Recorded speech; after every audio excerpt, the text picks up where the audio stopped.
Good evening, ladies and gentlemen, and welcome to WNO 22, Rodriguez versus Hugo. On behalf of everyone here at Flow Sports, it is a pleasure to be back here in one of the great grappling towns in the world, Costa Mesa, here in Orange County, California. We have 10 big fights, 2 title fights, and yes, our heavyweight main event. Tonight, we find out who's number 1.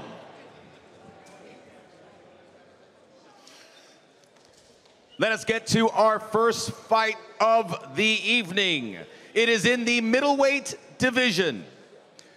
Fighting out of the blue corner, training out of Long Beach, California, with Team Checkmat, Dory, Auon.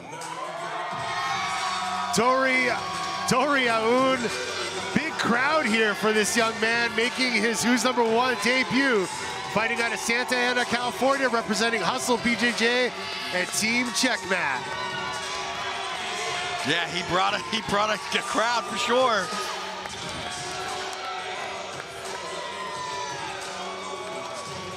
His opponent out of the red corner, training out of Oceanside, California, with 10th Planet, Kyle Chambers. Kyle Chambers, the 10th Planet freak, makes his return to the Who's Number 1 stage. He was actually a contestant of Who's Next, the reality show, ended up in that 3-hour war with Isaac Michelle. Hopefully we don't see it go that long today.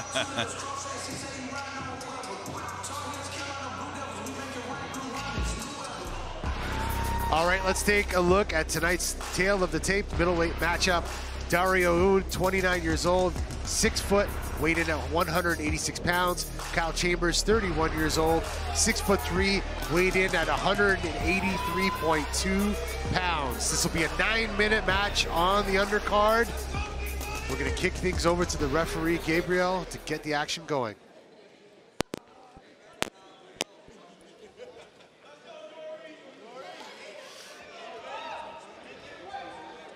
All right, here we go. Dory Auon representing Checkmat. Kyle Chambers representing 10th Planet Jiu-Jitsu. Yeah, and I don't think it's going to be any mystery about it. Kyle, I think he'll just go to try to suck right under on the legs. Yeah. Create some, there he goes. He'll probably scoop the leg with the right hand. And Auon's going to want to he's trying to keep separation with his head. Or that left stiff arm, he could do that as well. And then move away. Slicing through, so. Dory with Lucas Leitch in his corner, spending a lot of time training with the half guard master. So when Kyle Chambers pulls half guard, Dory knows what's up.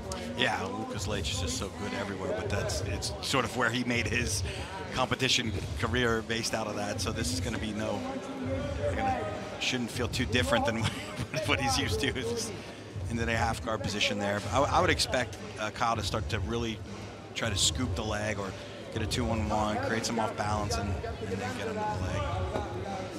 Kyle Chambers, as we mentioned, he was a contestant on the Who's Next reality show. Back, it was about a year or 2 ago. Was in the fighter house, got to the finals, had that battle with Isaac Michelle, and making his return. So he's got experience at Who's Number 1, but this is 9 minutes. This is not going to be a 3-hour battle. This is not a 15-minute match. This is a 9-minute match. Kyle Chambers is a very dangerous grappler, very good at escapes, if we've learned anything from the Who's Next finale. Yeah, so Auon trying to get on the sort of leg weave past that knee shield, and you can see him, he's working the knee through there. That left side, you got to be watch that left side as for Auon. He's trying to flip over. Oh, nice. Yeah, he's in there, got underneath there well. That was a nice little inversion to the back take by Kyle Chambers.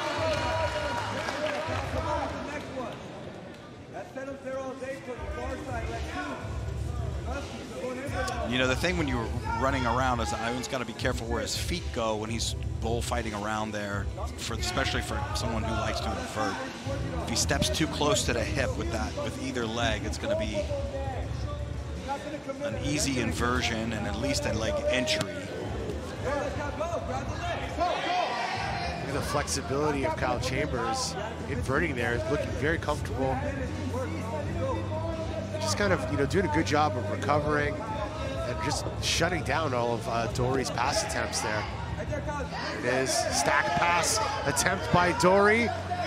He's got that single arm in. Yeah, he's got a padlock, we call this, and you can shake the arm in and get a triangle or switch to Kimura. You should lock the triangle here with the hand in. There's the leg attack off the upper body. He's in on this leg. See if he can spin and open up his knee now. He's got a... Now he's got a leg entanglement here. The knee's in, so if he separates the feet, almost out, almost out. And this is exactly what we want to see here at Who's Number One. Leg lock, shootout, submission battles. Kyle Chambers transitioning from the attacking the upper body to the lower body right away.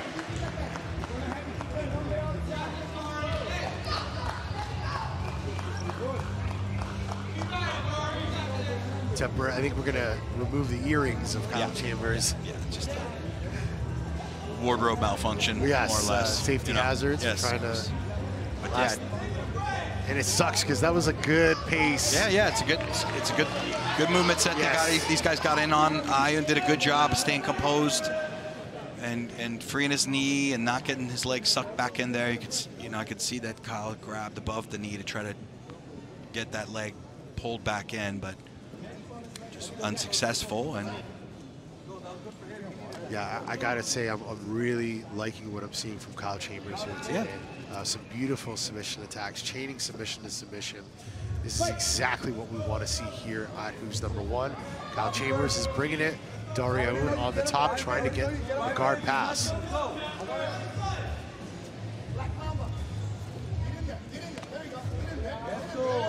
It's a half guard.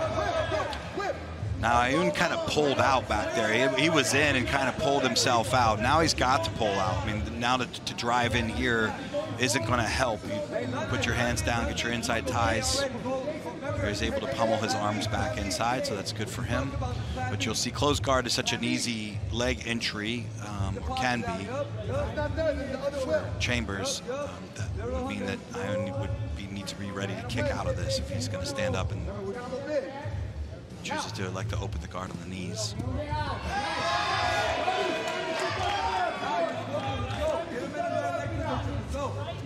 Dory trying to circle out. Block the fingers there a little bit. Nice little flying knee cut pass there, attempt there by Dory.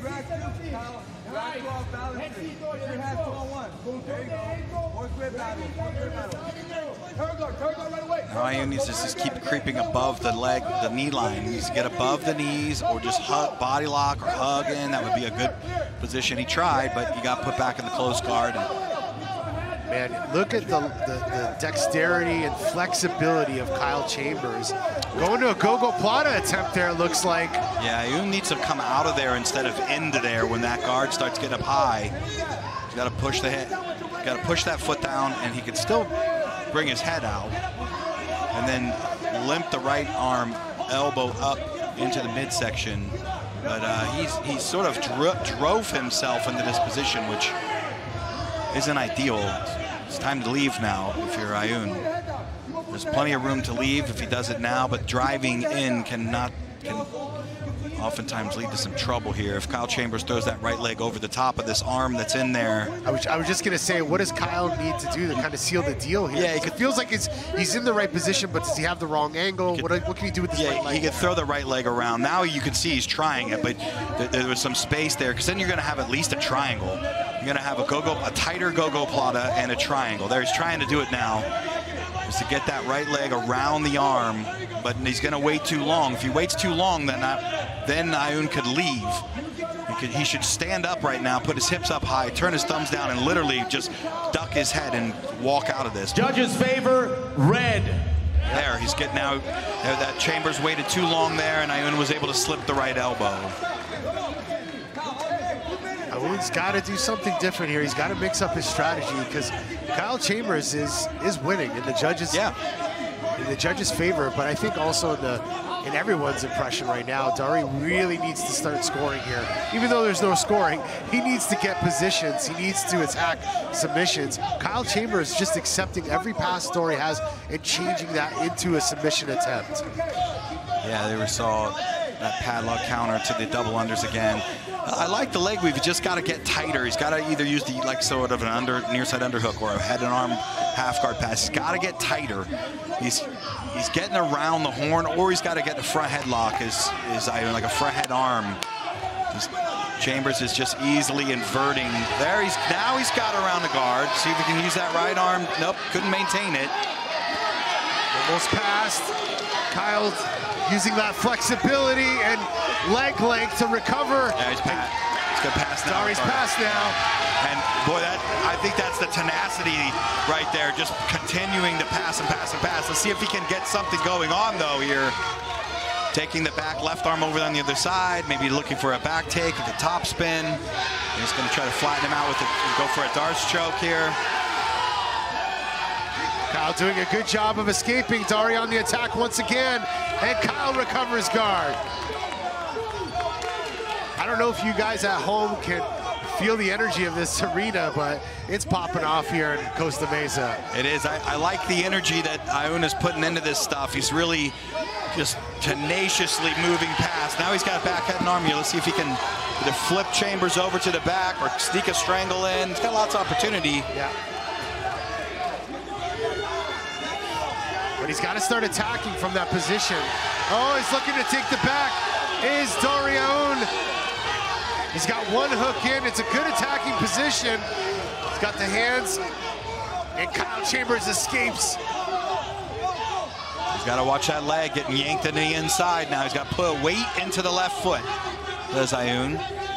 Got to put weight into that left leg, keep a strong hook, and he'll be just fine. He could actually get an underhook, but he couldn't keep weight into that foot. Kyle's got 30 seconds, got the knee, but looks like it was a little shallow for that knee bar. Yeah. Yeah, now Auon has Dory attacking with the toe holds. It's not a bad toe hold. He's just got to bring the elbows into the chest. That's a hard one to submit. They both kind of got their legs isolated.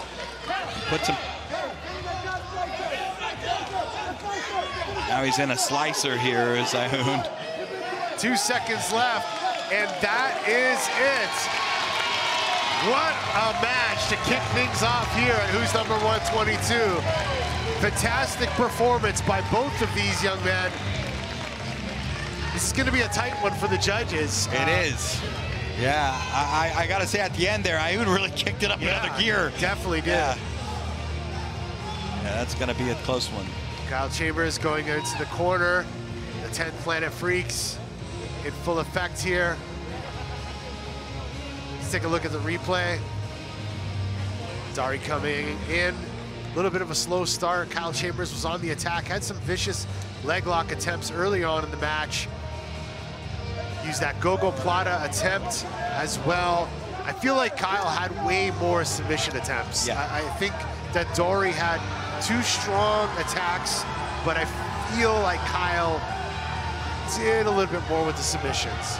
Yeah, I think he had some nice submission attempts there, and then I think like the last 3 minutes essentially really was, until this little thing right here was all Dory Auon there, that pressure and the pace, but then maybe it's a little too late, too late, but we'll see.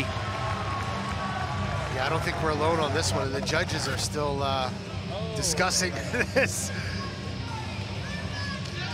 They're trying to figure this one out. Yeah. This is when it's not fun to be a judge. It's so close.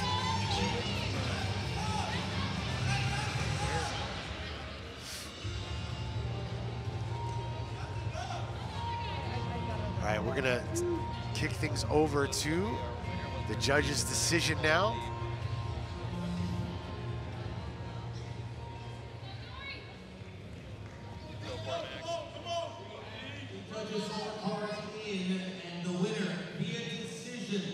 Out of the blue corner, Dory Auon. Dory Auon wins the decision. That was tight. That was tight. Very close. Yeah. I guess the positional dominance that he had for a short period of time, plus a couple of his Darce attacks. That was tight. That was tight. I don't know about that one. But you know what? Let's hear from Dory. Let's kick it over to Kendo for a word with our winner. All right, Dory, what a way to open up our evening here. How does it feel to start Who's Number One off with such a bang? Thank you for having me, guys. I'm blessed to be here. I was happy I was first fight to try to bring the energy and get the crowd involved. Love you guys. Thanks everyone for being here. All my family and friends are here. It means the world to me, but I'm blessed to be interviewed by you. Thank you very much. Now, Dory, I gotta ask you, there was a turning point in this match, right? There was a big moment where you were behind on the judges' scorecard, and you were right over here, and you started working your way into those passes and the back takes. Talk about what was going on for you mentally and emotionally in those moments. That's a little of my game, man. I stay in it. I don't get tired, so last 3-4 minutes, that's my time. I'm gonna give everything and try to come out on top. Shout out to my coaches, Russell Cantorna and Lucas Lace, for saying, hey, it's time, let's go. You want to take your opportunity to shoot your shot here? Is there anybody you're looking to come and have a match with on Who's Number One? You know what? I was talking to my coach before the match. I said, today it's me versus me. I'm not even worried about the opponent. Kyle Chambers, thank you for the match. I'm not better than Kyle Chambers. I'm better than I was yesterday, and I'm better than I was 6 years ago when I started jiu-jitsu. I was lost. I didn't know what I was doing, getting in trouble, acting stupid. And now, 6 years later, jiu-jitsu helped me become a better person every day. So I just want to say, there's doubts every day. Push through it, guys. And I ain't shit. I hope in 6 years I look back at this day and say, I'm better than I was that night. Let's hear it one more time for our first champion of the evening. Congratulations. Who's Number 122 is presented by Defense Soap, now the official soap and body wipe of FloGrappling, protecting you for over 15 years. Defend what you have built.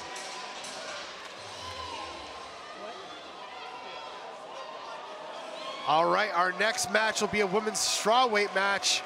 Ashlee Funegra will be taking on Marilyn Cruz. AOJ versus Barrett submissions here at Who's Number 122. Don't go anywhere. We'll be right back.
This is Jack, if you have any. We're in a hold. Max in-house, if we can.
Hello, everybody in Costa Mesa. How are we doing tonight? FloGrappling loves to come here, one of the best markets we're visiting. I hope you enjoyed that first fight. We have 3 additional preliminary fights. Text your friend and they can see these fights for free on YouTube. We'll move to the main card, and then 3 big fights to end the night. The heavyweight main events, and then the 2 fights prior will be for world titles. An incredible evening. We love being here. We love seeing all the beautiful faces here. We'll be back with much more action here in Costa Mesa.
That's old school orthodox. That's what they used to do. And it was like, and they stopped that shit.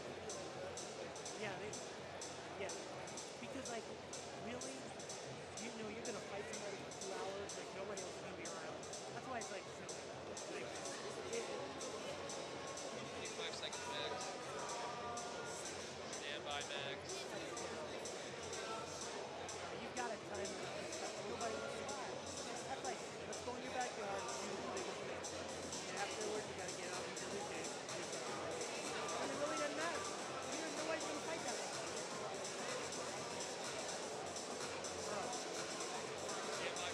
Too much, I saw him like too much of all he's done wrong. You know, like that guy, he's good at holding it down. He uses his arms, his head,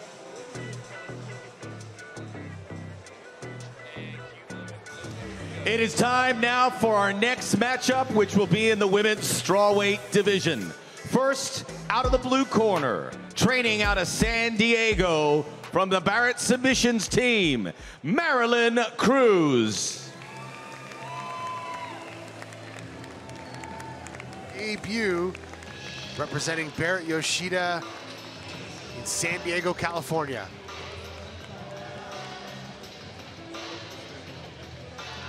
Yeah, very well-rounded athlete. So exciting to see what she'll put on today.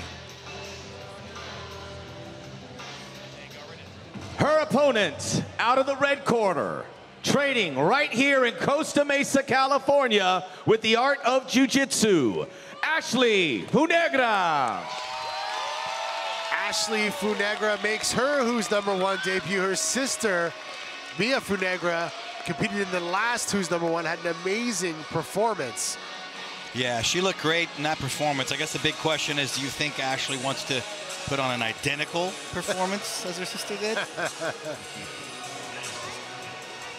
All right, let's take a look at this women's strawweight tail of the tape. Marilyn Cruz, 31 years old, 5 foot, weighed in at 115.2 pounds. Ashlee Funegra, 17 years old, 5'1", weighed in at 114.2 pounds.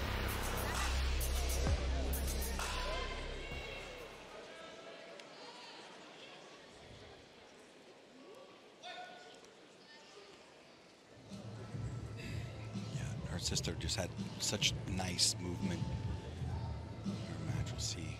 Yeah, amazing passing attempts. Just very, very well-rounded. Marilyn actually has experience competing against Ashlee's sister recently. As I say that, Ashlee Pulling guard right away, establishing top position, looking to pass. Yeah, early little leg entry to end up using it as a sweep. Well, she left her arm back out there. Did Marilyn's underhook. Just use the right arm over the top, most likely here. No, she's got to stay on the front head and arm. Into a front headlock. Mounted with a guillotine here, an arm in guillotine. So it's tough to see right now. It's not quite under the chin. So it looks like she will let that go. There's a lot of movement going on. Yeah, she established that mounted guillotine, yeah. But Marilyn was looking really calm. Yeah, very calm. You're right about that. She wasn't really sweating that too much. Back to the standing position. Ashlee pulling once again. Switching leg attacks. Establishing top position. Yeah, beautiful use of the legs to come right to the top. Leg entries to sweeping. I believe that is the best use of the legs, in my opinion. Submission, of course, is ideal, but when you have two well-versed players using it as a sweep, everyone should have that in their game. Marilyn showing some great flexibility. Ashlee trying a knee cut pass there, looking like a little attack there on the foot. Now looking for the choke attack. Can't see for, you know, her hand is not in there. So she has almost like a north-south guillotine. It's almost it's not quite sort of an upside down inverted rear naked, but was close. Definitely a lot of different passing attempts that we saw from her sister. Her sister utilized a lot of like left-right kind of misdirectional passing. Whereas with Ashlee, she's really diving with that knee cut. Yeah.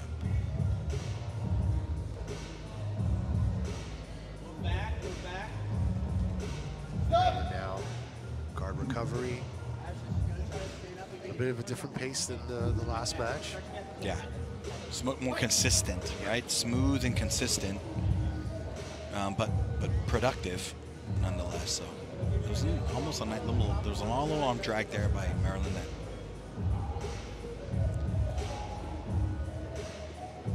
Actually attacking the foot there for a second. We're gonna have our first judge's favor in a sec.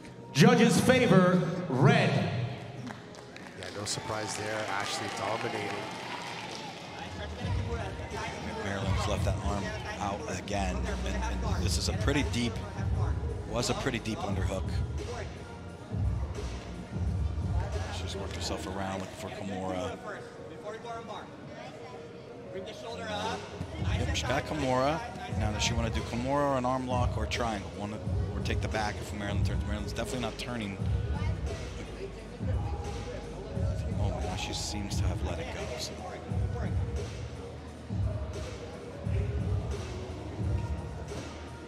Ashlee Funegra attacking. Just a dominant top position here.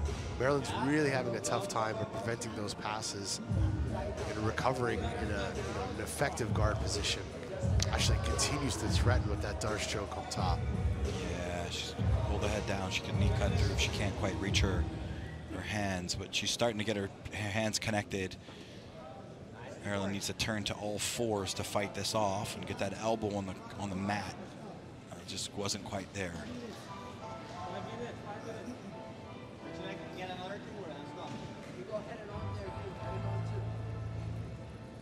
Ashlee Funegra continuing to dominate from the top position. 4 minutes, 30 seconds left in this match. Once again, Ricardo Adele here with Mr. Sean Williams. We're live at the hangar, the OC Fairgrounds in Costa Mesa, California. Yeah, Marilyn got her arm stuck up there again. It's that sort of the arm that keeps getting underhooked. She's leaving it behind a little bit. Now her hand, I believe her hand is stuck inside there, but this is still a lot of pressure. She mowed right through the half guard, mounted. I think her hand might be stuck there, which means the Katagatami can be tough. to submit if the hand there's a good shot of there. You can see the hand. She can get another hand in the armpit to help, and it's unbearably uncomfortable for the bottom person. But if you're flexible, it's hard to actually. Well, now she's getting under the chin. She's actually pulled her. Marilyn has pulled the shoulder under the chin, so this is going to get a little bit tighter. Now it's back up on the face. So it's uncomfortable for the bottom person. If you're flexible, it doesn't hurt your shoulder as much. There she slipped out. Hard to finish katagatami. Oftentimes you'll want to move up and to S mounts or just reestablish a katagatami or double underhooks again.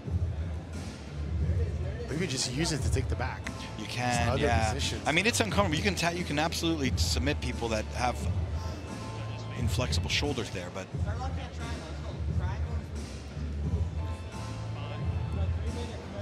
Marilyn Cruz being coached by Mr. Barrett Yoshida. Judges favor red. Legend. Ashlee Funegra has Guilherme Mendes, Cole Abate, as well as her sister in her corner. There's that arm just left out there again. Now there's an arm lock, but.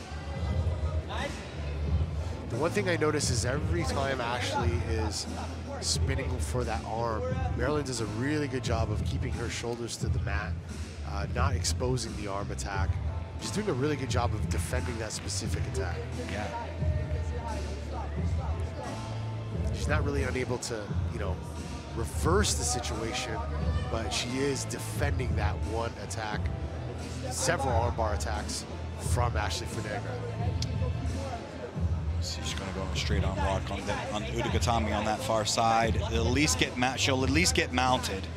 If she can get her foot free, she'll have just a standard forward arm lock. She's moved herself into position, but the foot in the half guard can be problematic.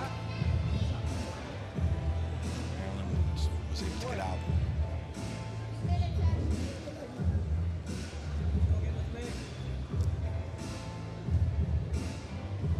Ashlee forcing Marilyn to the half guard. And you talk about Barrett Submission Academy, and just Barrett Yoshida in general. You think of submissions, like Barrett was a master in the no-gi game, especially, just establishing some very, very unorthodox submissions that no one's ever seen before.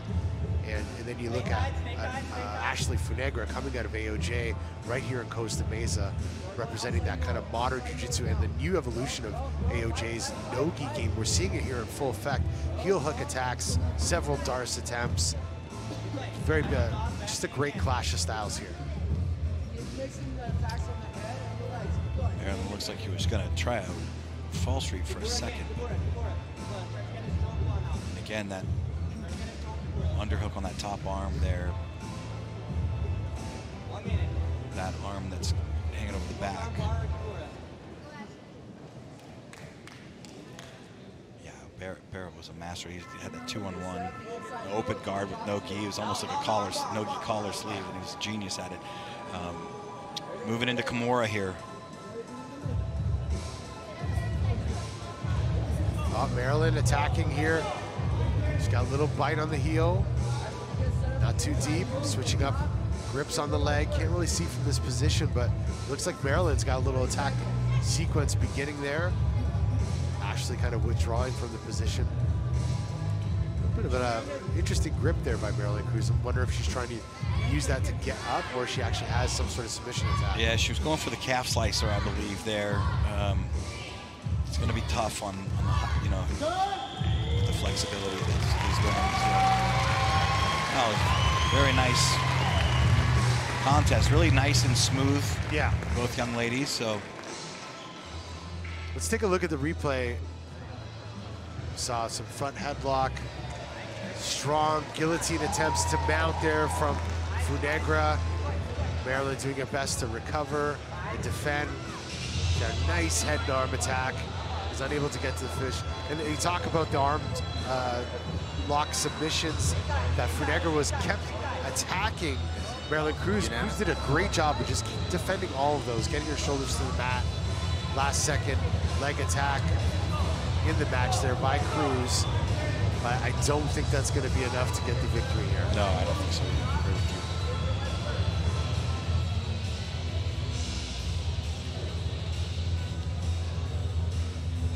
All right, we're going to go to a judge's decision here.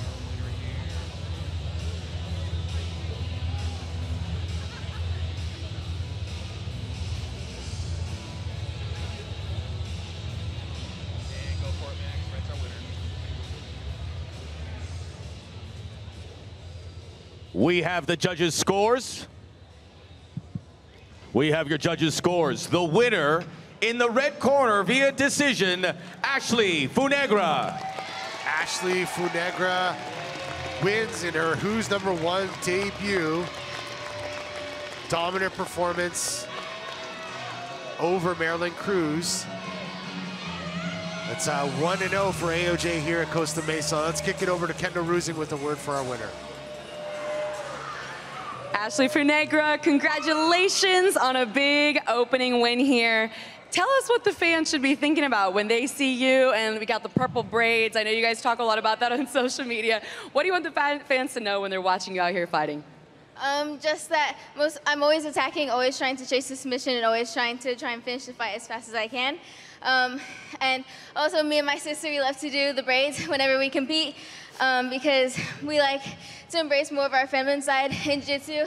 And it's really cool because we get to see a lot of like the little girls like doing the same and matching the same hairstyle with us. So it's really cool to be able to inspire them.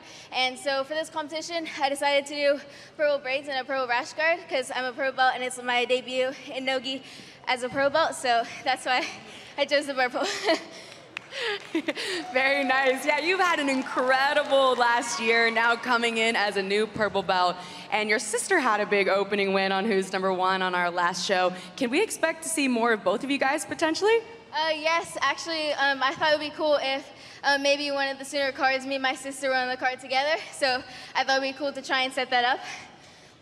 Absolutely. Is there anybody that you have in mind that you'd be looking to have a match with here on Who's Number One? Well, obviously, you know, great to have your hometown crowd here able to watch you. But if we're somewhere else another time, who can they look to tune into?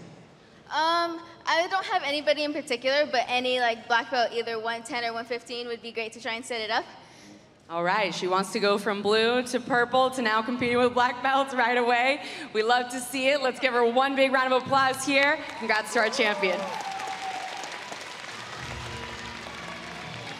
And tonight's event is sponsored by Swain Mats by Dollamore, the official mat of FloGrappling. Swain hybrid mats utilize a revolutionary low-profile tatami vinyl to create the ultimate grappling surface.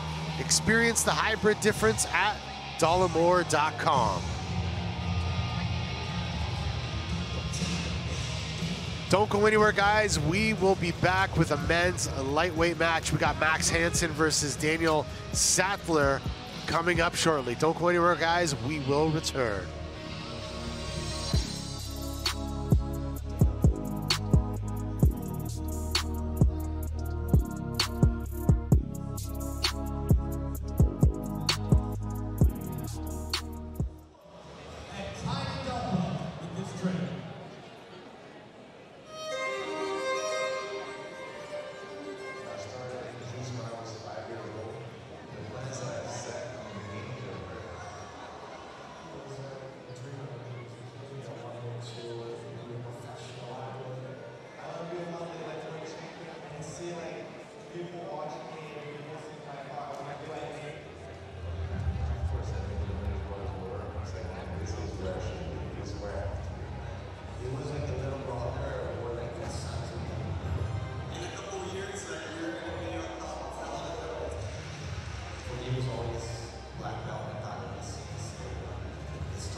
preliminary matchup is in the welterweight division.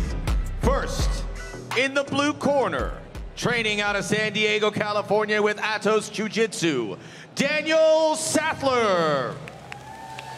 Daniel Sathler makes his Who's #1 debut. Andre Galvão told me about this guy about 6 months ago. He said, you gotta have my boy Daniel on Who's #1, so we made it happen. Yeah, he's very dynamic. He will jump on submissions. He's good kind of from everywhere. That's the rumor. He's just a submission machine. Yeah, he's...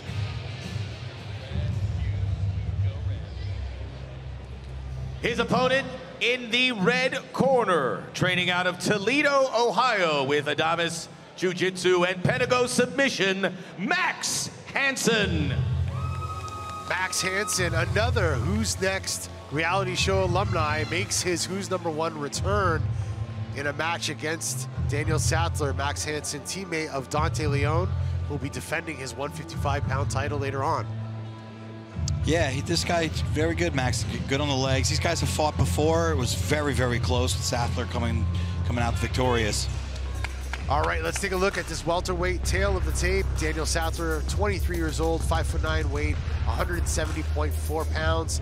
Max Hanson, 25 years old, 5'10", weighing in at 169.2 pounds.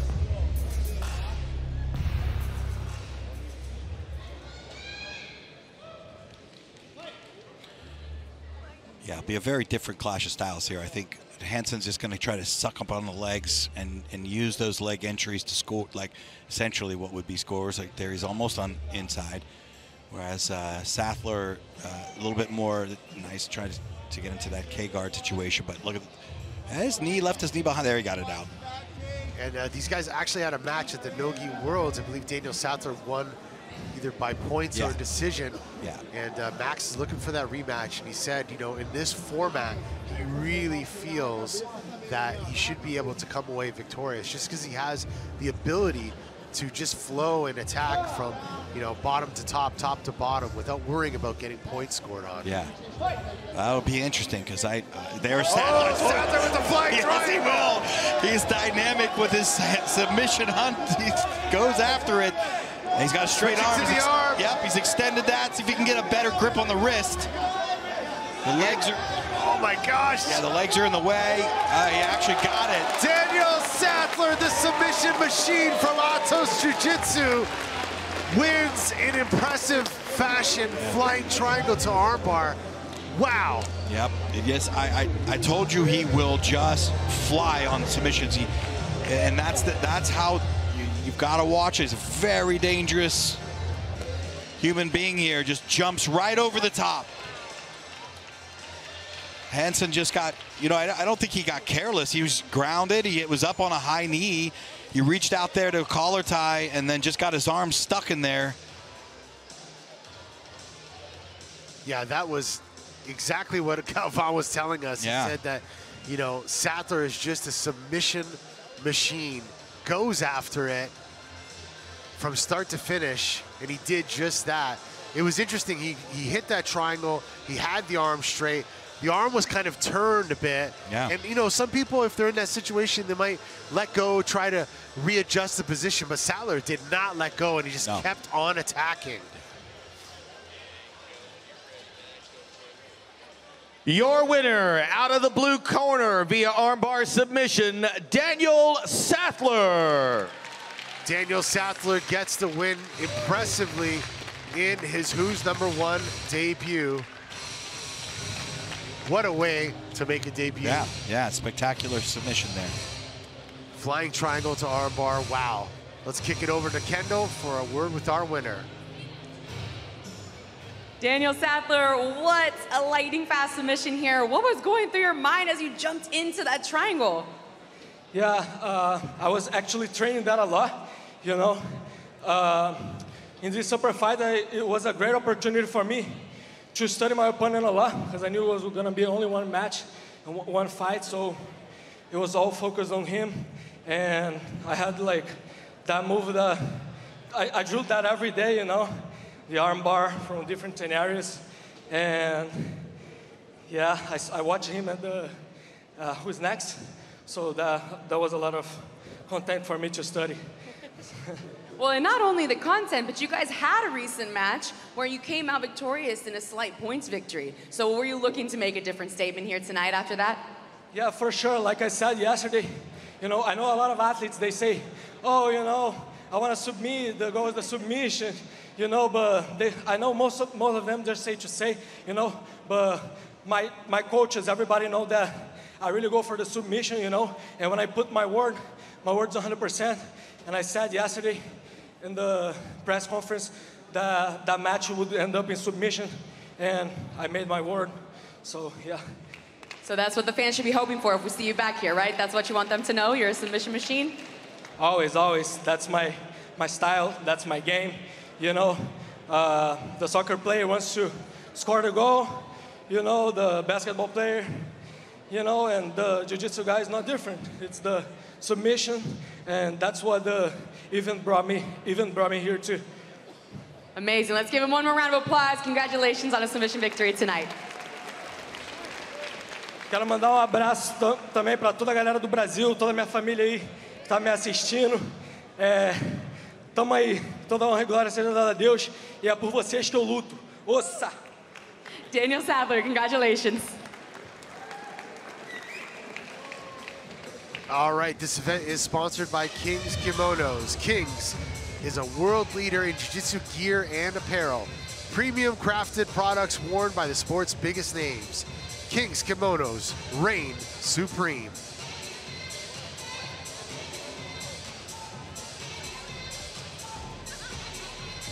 All right, in our final prelim match, we will have Elijah Dorsey versus Ivan Herrera. Coming up next, guys, don't go anywhere. We'll be right back.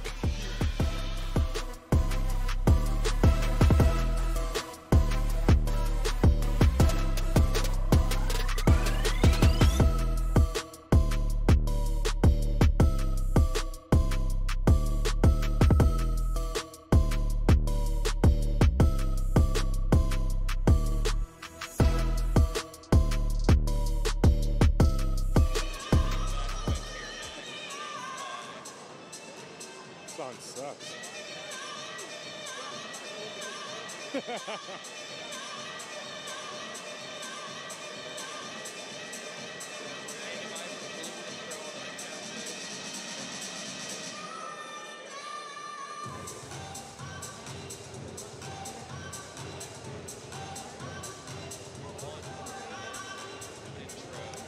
Our final preliminary match is in the welterweight division.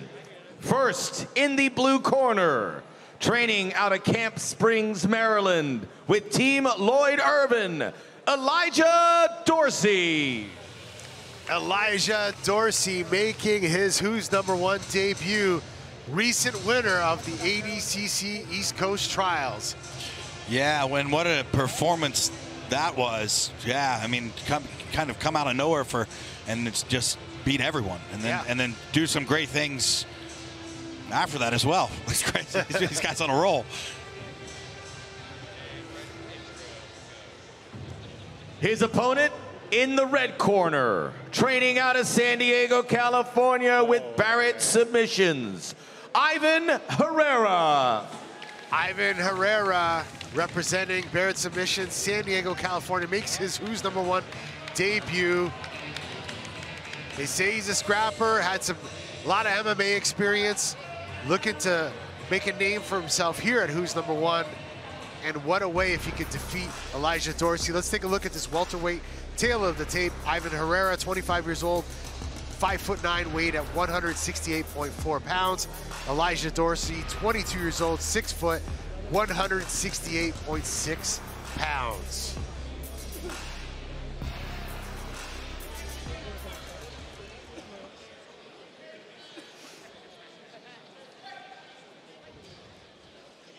All right, Elijah Dorsey in the green camo. Yeah. Ivan Herrera, black and gray.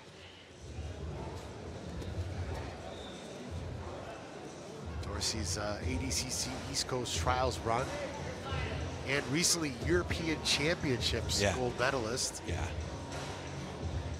So he's good gi, no gi, Jumps guard. Yeah. Yeah. Down on single. Ivan Herrera went into the matrix there for a second. Yeah. Floated in midair, and look at the submission chain attack here by Elijah Dorsey. Man, this match is going good. Yep, from arm to leg. He's just ahead. Right now, he's a step ahead. Now he's got to, he left his leg hanging out there a little bit, so.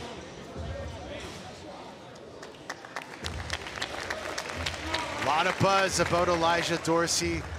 It was actually a last minute, we were able to slot him in last minute. We had some matches that we were looking to do with Elijah. Didn't pan out properly, but we were able to get him at least on the undercard. A lot of people were going crazy about that, but this is where you make your name, Yeah.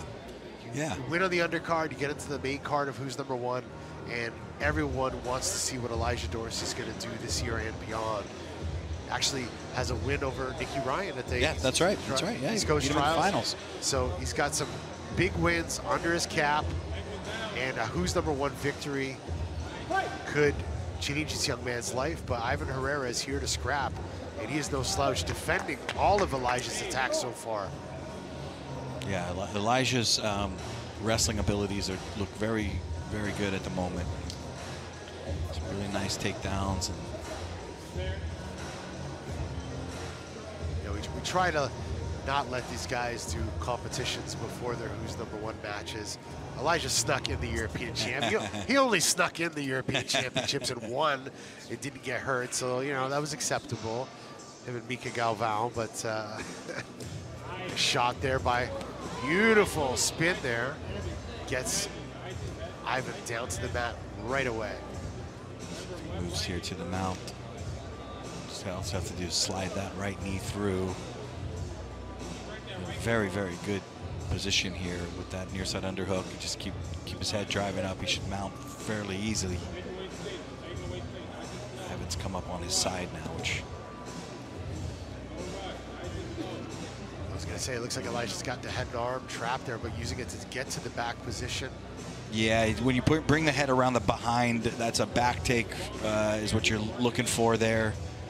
When you have that pressure passing, but your head sort of trails behind your opponent. Trying to yank this arm up and behind the head. It's one thing you have to really be careful defending the back like this. There he tapped him. So that back, Hensel used to tell us eons ago, let's not defend the back like that because it's not a very good back control. So that's why. So you're that's defending why. the choke with that's your right. arm above your head, This is a very common. This is very common when people bring the hand bicep to ear to defend the back control, and this is what can happen. He stuck his arm behind the back and injured the shoulder, but I'm not sure what we're. Yeah, unorthodox submission win by Elijah Dorsey. A lot of people in the audience are just like, wait, what just happened there? Yeah, that's a real submission. I mean, if you put your bicep by your ear and not sort of have an awareness that your arm can get yanked behind your head, and if you get stuck, it's going to go right on the shoulder. Here it is. So he chose to put the arm up by his head. It's very common defense. It's just hanging out up there, like that, and then now there he's got it pulled behind, and it's just he got stuck. He got stuck and then pulled, yanked, and the shoulder popped. Doubled up on it, pulled it above his head.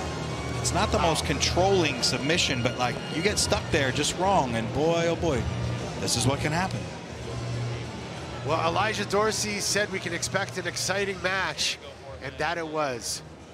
We have an official decision via submission. Your winner out of the blue corner, Elijah Dorsey.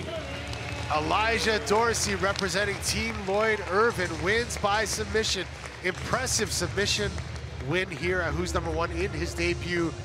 Looking forward to seeing this young man on the main card of an upcoming Who's #1. Let's kick it over to Kendall for a word with our winner. Elijah Dorsey with a big submission here. I gotta ask what everyone's wondering, do you have a name for that? What are we calling that? Walk us through what happened there at the end. So when they're controlling one of my hands and their elbows up, then shoulder lock. I mean, there's no special name for it, just a shoulder lock. You can call it a big breakfast lock if you want, but patent pending. It's like, nah, but Yeah, that's been working on that shoulder lock a lot. It's my second time hitting that competition, and I'm happy to do it on this big stage. You may need that patent pending then after doing it here on Who's Number One. So, man, you've had a big year, big couple of months. You have ADCC trials win, Europeans randomly off in the gi, and now back here in Ogi, Who's Number One. What does it mean to add that to your resume after a great couple of months? It's just a part of the process, my growing process. I'm just working my way to the top. These titles that I'm getting as I go to the top is awesome, but I'm always trying to get the championship title, the world title, the Who's Number One title, all of the above. So, yeah, it's just a working process for that. So would you say on your mind now, or the ADCC championship, like you mentioned, Who's Number One titles, is there anything else that you're itching to get, or those are the main things that you're thinking about? Talk to us a little bit about your plans for the next few months. The next few months, Pan's coming up in the gi. So we'll be back in the gi, competing in the gi. Maybe Brasileiros, and then definitely World Championships, and then in August, that's a big show in the T-Mobile Arena, so I'm excited for that. Well, we're really excited to hear you're staying busy. We love to watch you. Let's give him one more big round of applause, guys. Congratulations.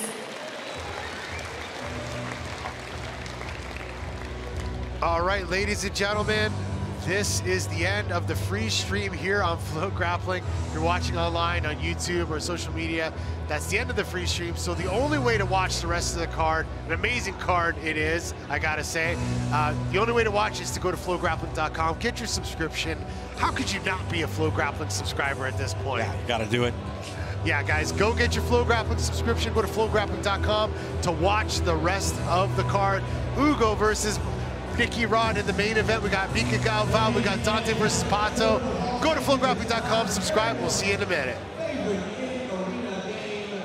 And this event is sponsored by Kicksite BJJ software, rated #1 by thousands of athletes and owners worldwide. For nearly 20 years, Kicksite has helped Jiu-Jitsu academies make their business better with billing, management, and website design services. Visit Kicksite.com for a free 30-day trial.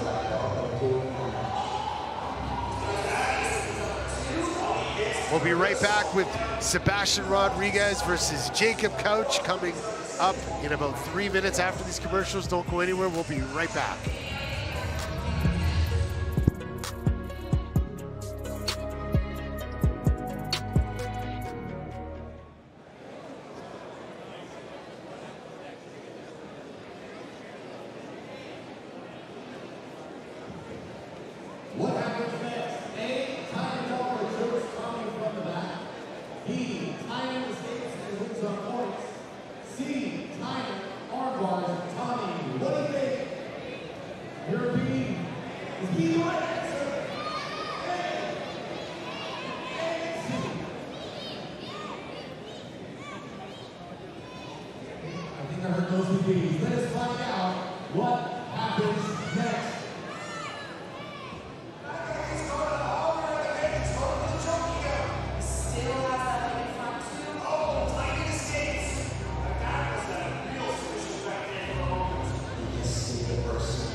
Hey, welcome to everyone here in Costa Mesa, here at the hangar on the Orange County Fairgrounds, and also a welcome to our international audience. It is now time for the main card. Our next matchup is in the middleweight division. First, in the blue corner, from New York, New York, representing Unity Jiu-Jitsu, Sebastian Rodriguez.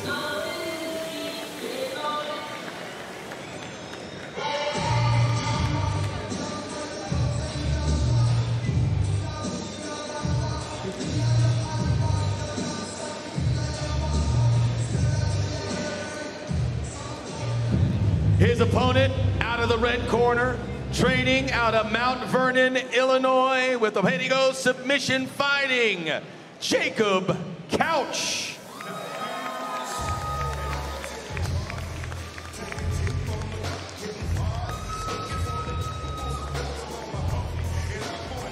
Who's number one match is either he or Mica Galvão, but he's been here time and time again. A fan favorite, Jacob Couch, is back.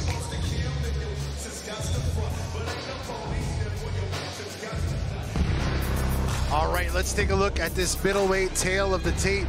Jacob Couch, 25 years old, 6 foot, weighed in at 185.4 pounds. Sebastian Rodriguez, 29 years old, 6 foot, weighed in at 183.6 pounds.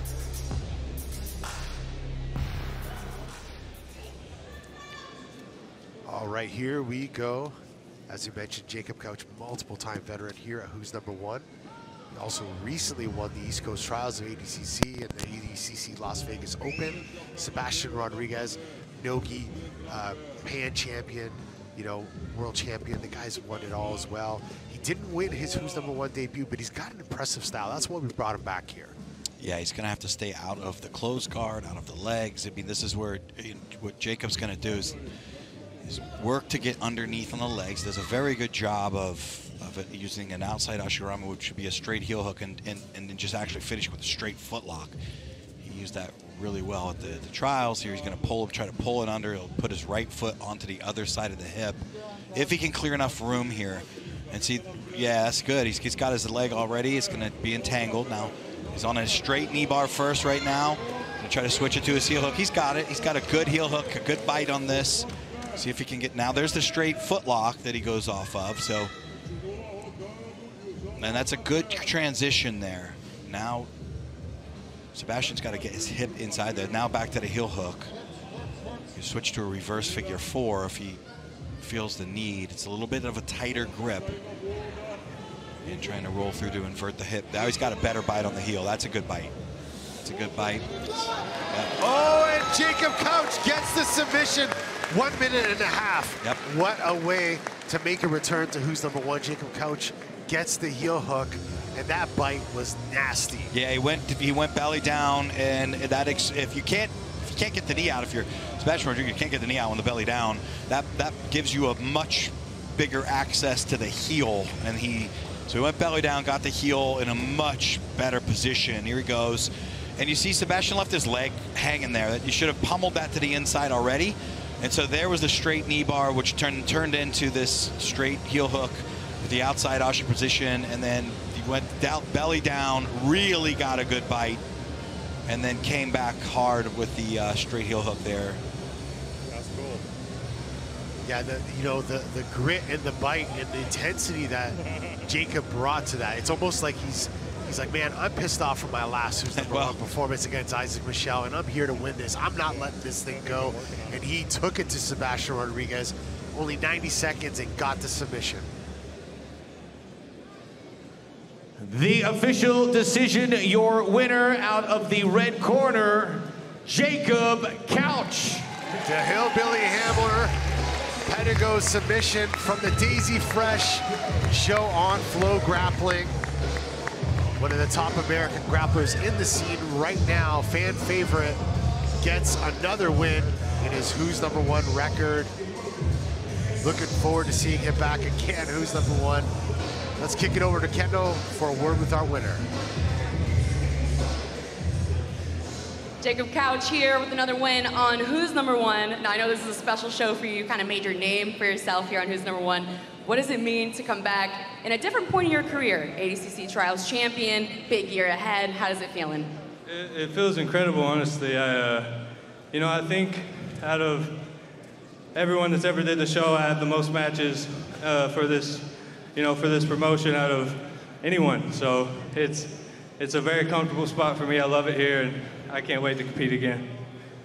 Talk to us about how it feels to be finding your stride a little bit. You had that ADCC Trials run, and Heath mentioned yesterday, kind of the best of all time, right? All submissions through to the finals, and now being here, I know you got your eyes set on the rest of the year. Talk to us a little bit about any matches you'd like coming up or what you're looking towards in the Worlds. I'm ready for the title shot. I need that strap. I've had more matches than anybody. I'm ready. I'm ready to have that belt around my waist and take it back to the holler where it belongs. So whenever Flo wants to get that title going, let's go, baby. I'm ready. All right, congratulations. Let's give him one more round of applause, guys. Jacob Couch.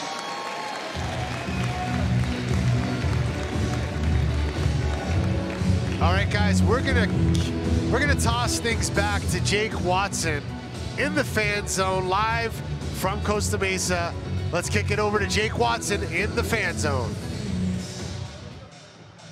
All right, ladies and gentlemen, Jake Watson here at FloGrappling's Fan Zone, giving you guys a little bit of a taste of what you can experience coming to a live event, especially one like this at Who's Number One 22. I'm here with Abraham.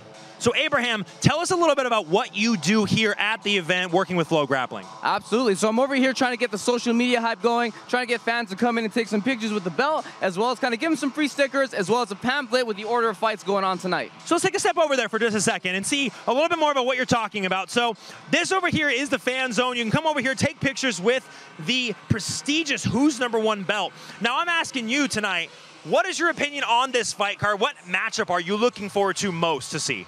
Shout out to Adele versus Amanda. I'm really rooting for that fight. I'm going to be a lot of fun to see that one. As far as the main event concerned, we'll see how it goes. I'm looking for that Nicky Rod win.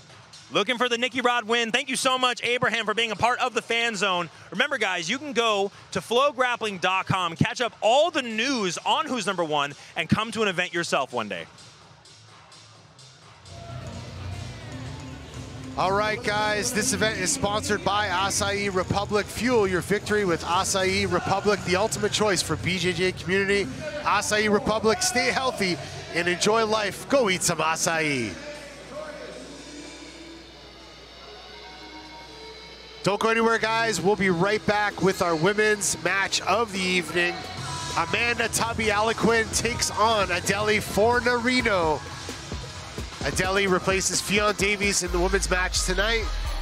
Amanda Tubby accepted this match, and this is going to be exciting. We'll be right back, guys. Don't go anywhere.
Card is in the women's flyweight division.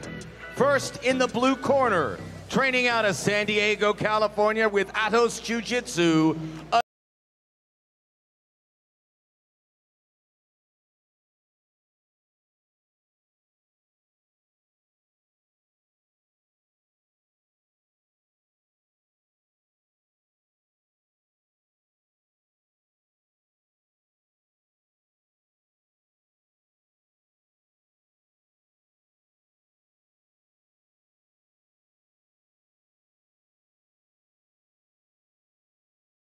opponent in the red corner, training out of West Palm Beach, Florida, with the People's Jiu-Jitsu, Tubby Alequin. Amanda Alequin, Tubby, makes her return to Who's Number One. Had a great performance against Alex Enriquez last May, I believe. Looking for the title belt. She was originally supposed to be facing Fionn Davies. Fionn got injured, and we looked for the toughest opponent we could. Adele's been chipping at, just begging to get on Who's Number One. We've been talking to her for quite some time, and we were able to make this match happen.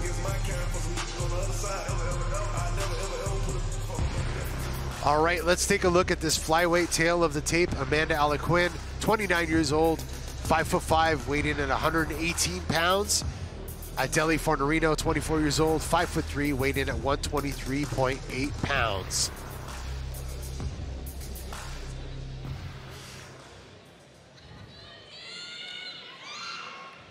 Guys, this is one of the matches I've been looking forward to the most. Sometimes in these matches fall apart. We end up with better ones. And I'm not saying this is going to be a better one, but man, Adele brings the heat. I saw her recently at the Brasileiros last April in front of me. She took it to Maisa Bastos, almost defeated her. And I've been watching her a lot before and after, and especially after. Look at the immediately attacking the foot. It's Adele Fornarino gets the submission in under 30 seconds. Yeah, she elevated and Tubby's foot got turned, and that makes that foot lock that much stronger is when the heel actually gets on the stuck on the ribs. And she elevated, locked that in, and went hard on it, and really hurt the knee of Tubby there. So hopefully she will be okay. But yeah, it's that the leg. Watch when she elevates, her foot got twisted. Watch as she elevates her really nicely. I don't know if Tubby tried to slip the foot, but right there, when that happens and that foot gets stuck on the ribs and you throw the legs over, oh my goodness, it's so tight. Watch the foot, watch it. Now there it is, gets stuck. So all that pressure goes side on the foot. Wow. Yep. I said we brought somebody that was going to bring the action. Adele definitely brought the submissions. And you know what, Sean Williams? That actually might be a new FloGrappling Who's Number One record for the fastest submission at Who's Number One. I'm going to get verification on that, but I think that was 24 seconds.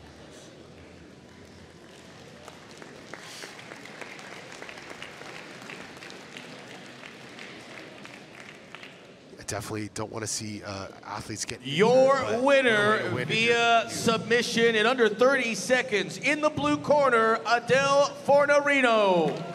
Adele Fornarino, 24-second submission against a very, very game Amanda Alequin. What a way to make a Who's Number One debut. Let's kick it over to Kenta Rusing for a word with our winner. Adele, congratulations. Now, I heard Ricardo saying over there, this may be, we have to double check, this may be the fastest, if not one of the fastest submissions on the Who's Number One stage. How does that feel to have that victory tonight? It feels awesome, to be honest. It's something we've been leading up to for a while now. I just want to give props to Tubby. You know, it's a full contact sport, but nobody wants to see their competitor get injured. I certainly don't want to see my competitor get injured. I hope that she's okay. I hope that she gets a speedy recovery.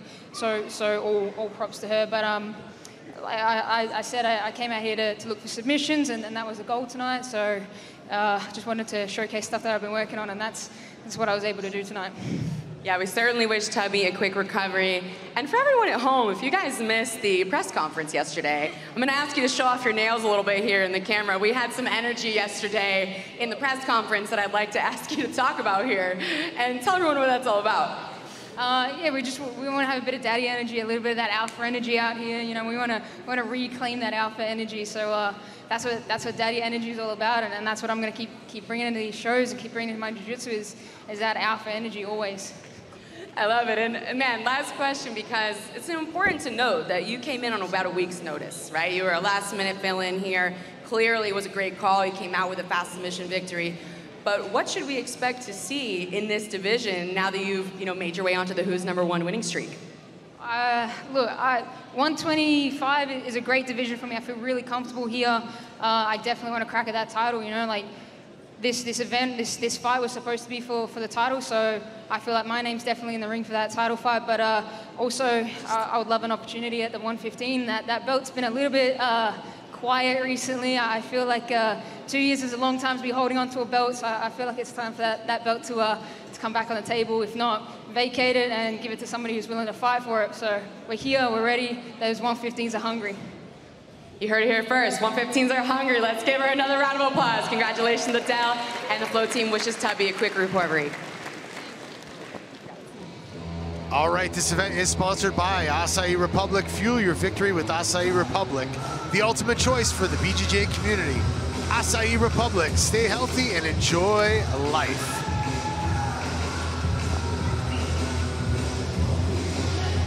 All right, guys, don't go anywhere. We have Tainan Dalpra making his second Who's Number One appearance against a very, very game Oliver Taza. This match at 185 pounds. Don't go anywhere. We'll be right back.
The sport of jiu-jitsu provides so many with a bigger purpose.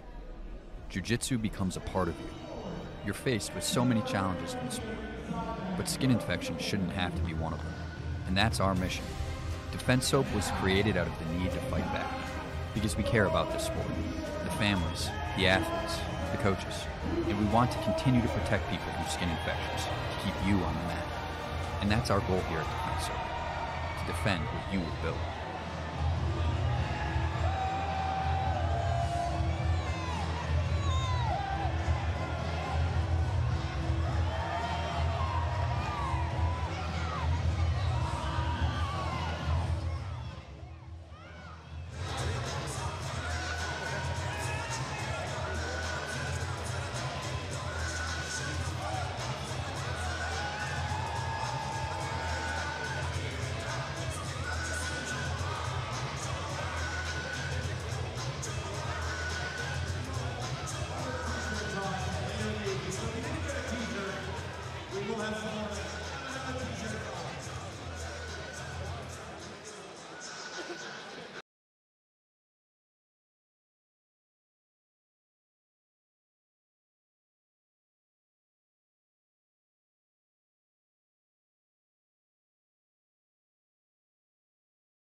The next matchup on our main card is in the middleweight division. First, out of the blue corner, training out of Austin, Texas for New Wave Jiu-Jitsu, Oliver Taza. Turn to Who's Number One. 3-3 record here at Who's Number One. They call him the gatekeeper. He can shut your game down, he can tap you, and he can entangle your legs and get to a good position. Yeah, that's right. I think Oliver is the best he's ever been. I think he's peaked now. Really, we're going to see him at his best, and he's his opponent, very crafty. Out of the red corner, training out of right here in Costa Mesa via Florianopolis, Santa Catarina, with the Art of Jiu-Jitsu team, Tainan Dalpra. Tainan Dalpra makes his return to Who's Number One. This is his second Who's Number One match and his second no-gi match in his black belt career. A lot of buzz about this young man. Very, very talented man. And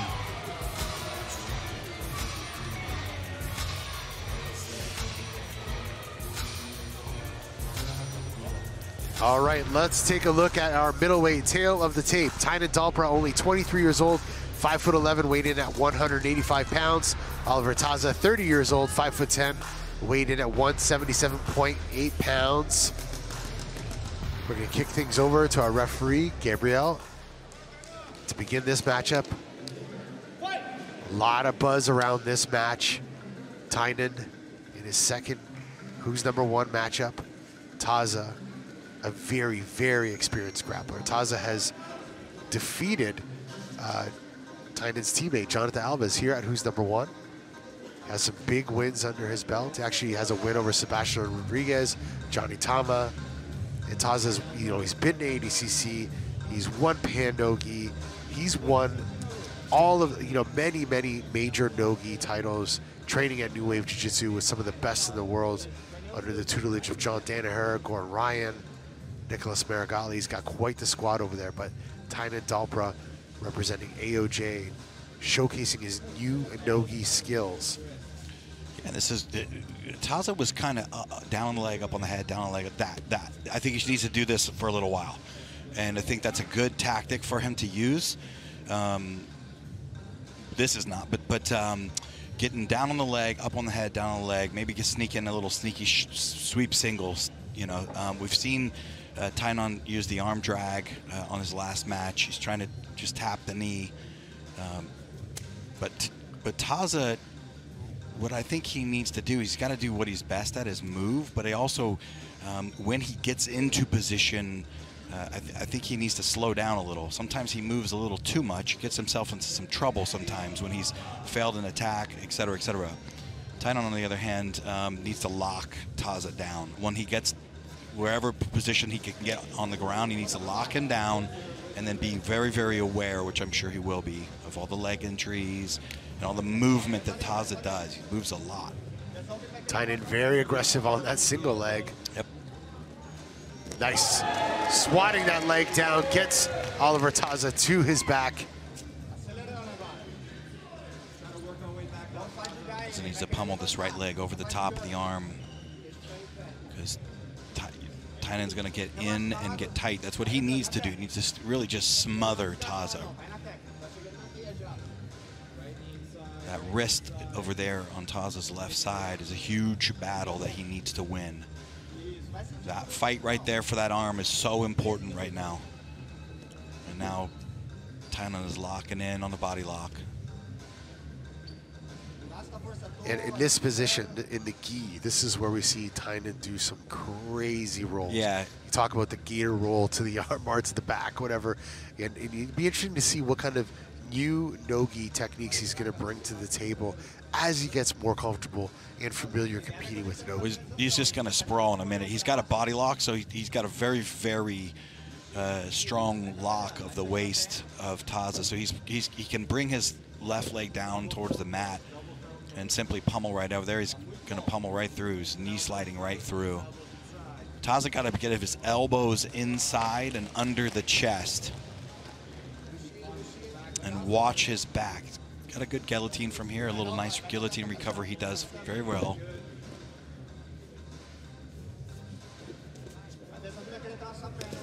Very nice recovery by Taza, and that's one thing that Taza does so well. And I think this is what nowadays when Taza, I believe he's at his best, his experience allows him to recover from some very bad situations, and he does that very well. It's a nice glimpse of his recovery there. Yeah, Taza in the press conference yesterday, he made some comments saying that when things don't go Tainan's way, he sort of breaks, and he thinks that he can break Tainan's confidence in this match. And you know what? So far, Taza has been able to escape some of these attacks that Tainan has been implementing. He's doing a good job so far, but if I had to call it so far, Tainan obviously dominating. Yeah, I think if you're Taza and you're gonna do what he is, if you can keep him off your back or escape if he gets your back, that's a big deal for. That's kind of what Taza's talking about there. See Giancarlo Bottoni, 2022 ADCC champion, in the corner of Oliver Taza, New Wave Jiu-Jitsu team member.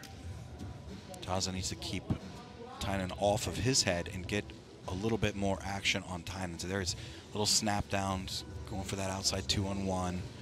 There it is. He's making him walk around. He should paw at the legs, walk around. This is good. Very good for Taza to do, is to keep moving Tainan with that head and walking him around. And go from leg to head, leg to head, leg to head, walk him around. That's going to set up shots a little bit later. Yeah, there was a little bit of a head collision there, if you guys noticed at home, and Tainan did not want this match stopped at any cost. He looks very intense and very determined. I think he just doesn't want this momentum to stop. Yeah. Judges favor red. Try on the arm drag, but a little too far out. Yeah, he slipped that arm, went for the leg a little prematurely, it looked Yeah, like. it didn't really have a bite on the tricep there. Taza with a little 2-on-1, modified grip there. Yep.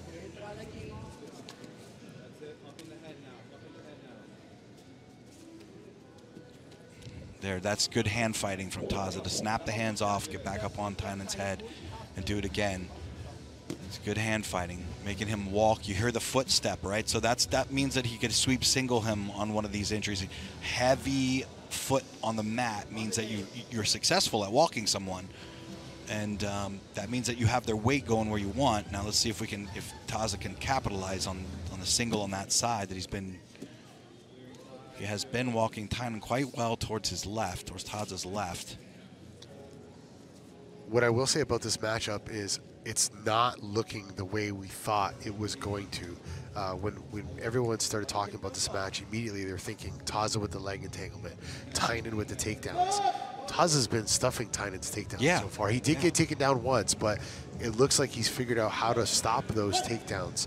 And on the ground, he's not able to get to the leg entanglements at all. So this is a much different matchup than we thought it would be. As I say that, Tainan goes for that swatting single leg rush and gets Taza right to his back. Now he just let him cruise by the guard, and that I'm not a fan of. But again, Taza's gotten out at some pretty bad positions.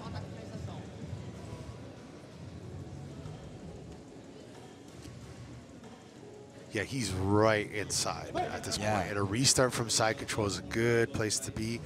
You look at Tainan redirecting the hips of Taza, sort of that modified side control, trying to get his hips behind the hips of Taza in that leg drag position there.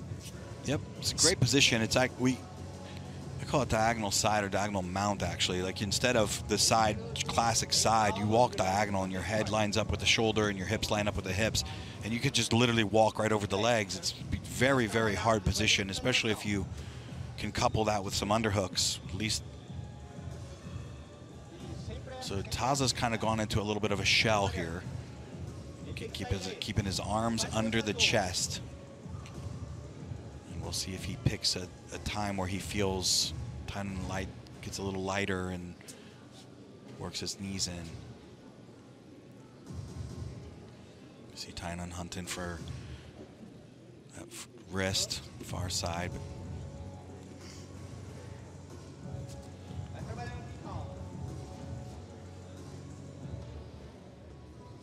He's going to look to mount. He's going to look to just try to walk over the legs, like basically slide the knee over the legs.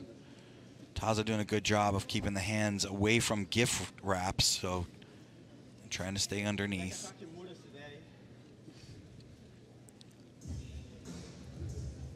Looking to work those legs back in. Does so pretty well. Now trying to get a Darce angle on a Darce. Guillotine. Yeah. Taza's got his right arm really low, so he's doing a good job there of countering that guillotine.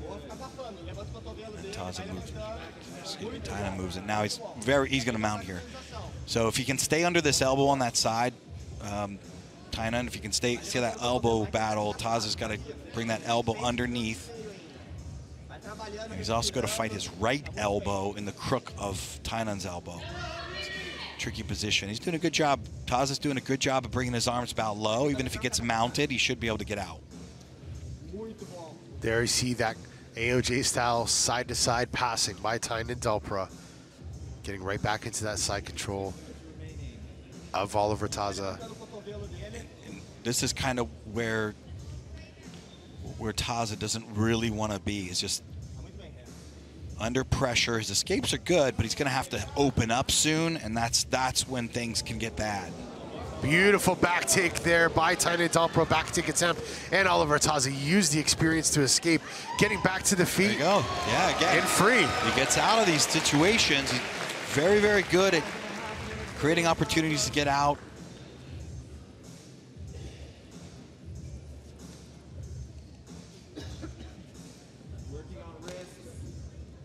We're going to get to our second judge's favor, but I think we know who's going to be getting that one.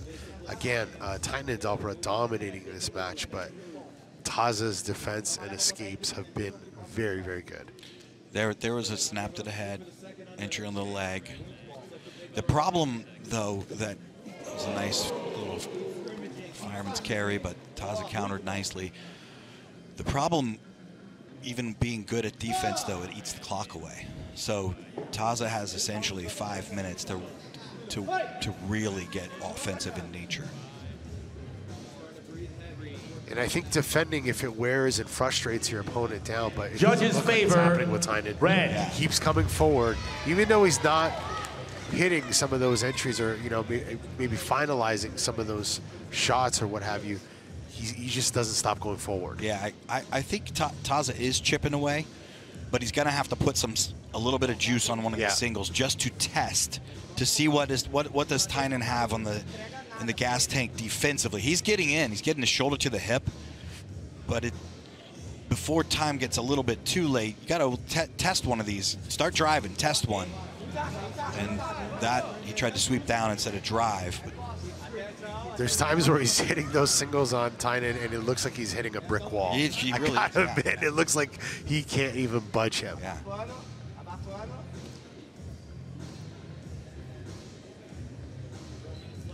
Take a look at the corner here of Tainan Dalpra. You see Cole Abate and Guy Mendez.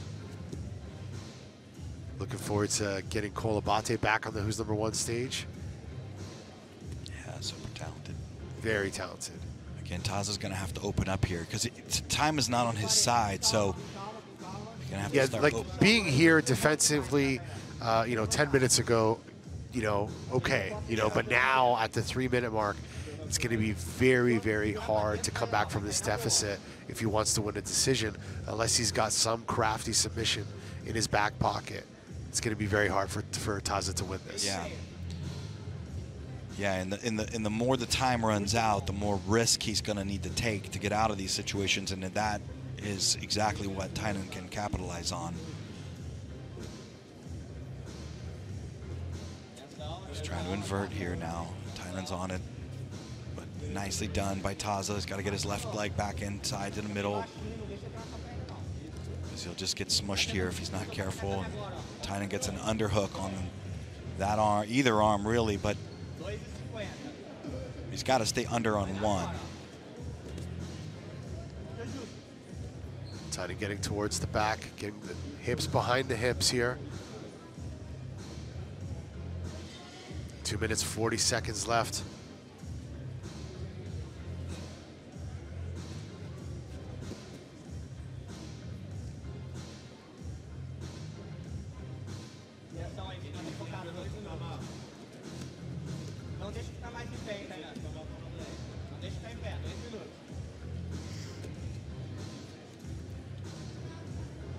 Taza's trying to get in on the leg, but again, Tainan's got great left leg position. He's got stuffed the legs very, very well. Knees on the floor, so his hips are going to feel too heavy to elevate.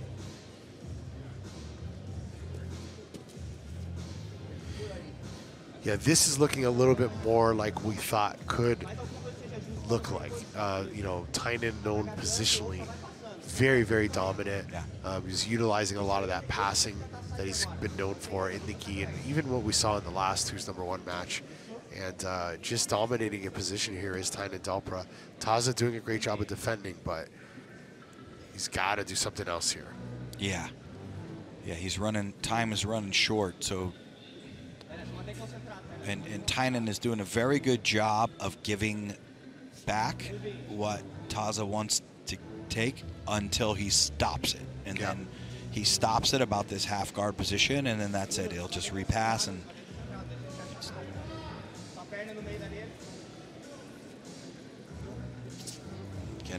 drag. And Tainan's doing a great job of, soon as he's touching that leg, he's just sliding that knee out, just not even giving him a chance to attack. He's not letting Taza work to completely regenerate something offensive. He's letting him get out. Frankly, he's kind of letting him get out, but only to a certain point.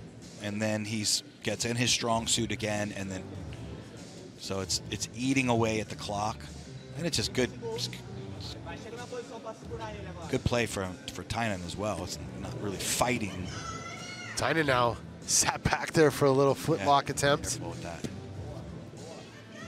I think he really wants to end this match with a statement, so he's trying to open up a little bit and feels comfortable doing so.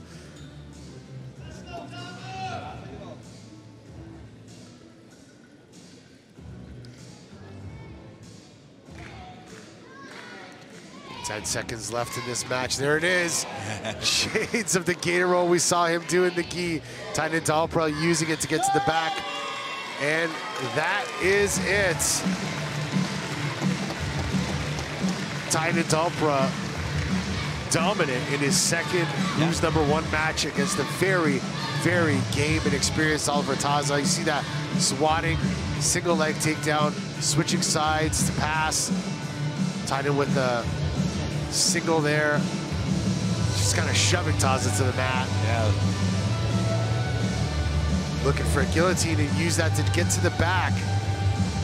At one point, Taza's defense is just awesome. He had great defense from everywhere, recoveries, did a really great job of keeping himself out of real danger, but again, it's just that there's a time constraint, and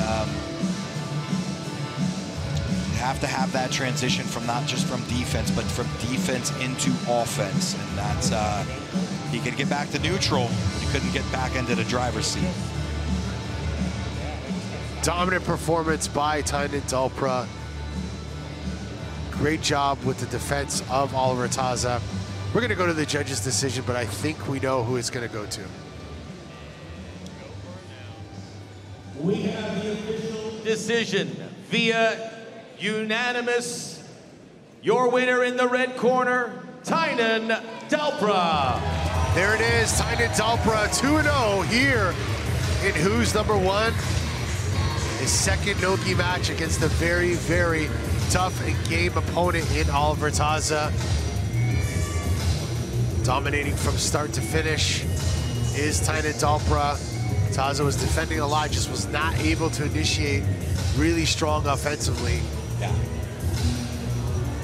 And Tainan Dalpra always bringing the AOJ Kid Squad to the mats.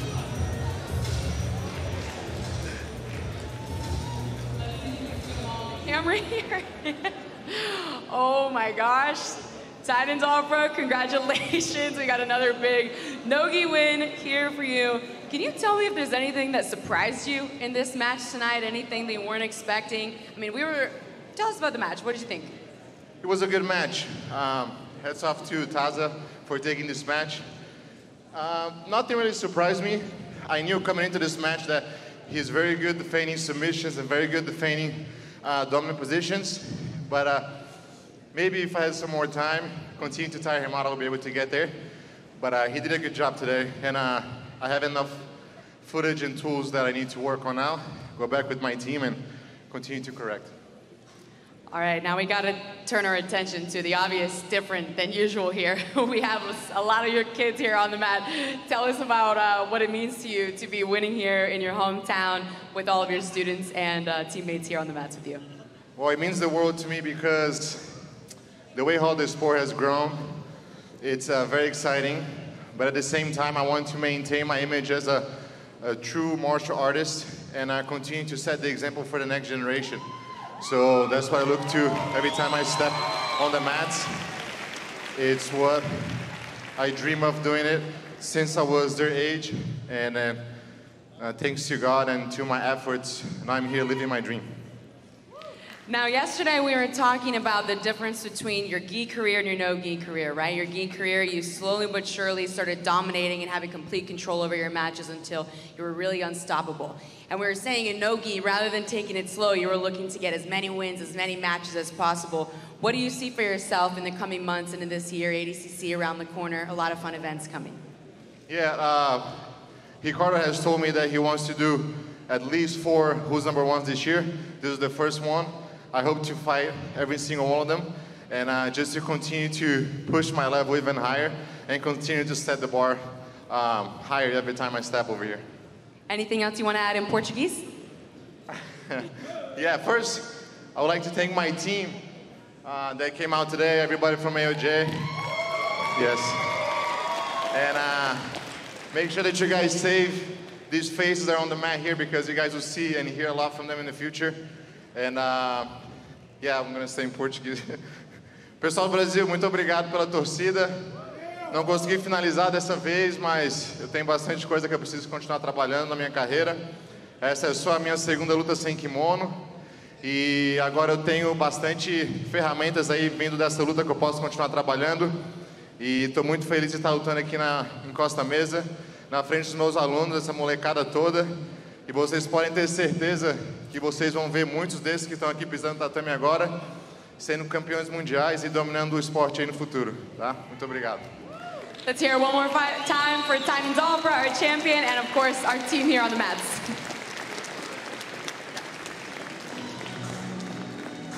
All right, this event is sponsored by Kicksite BJJ Software, rated #1 by thousands of athletes and owners worldwide. For nearly 20 years, Kicksite has helped Jiu-Jitsu academies make their business better with billing management and website design services. Visit Kicksite.com for a free 30-day trial.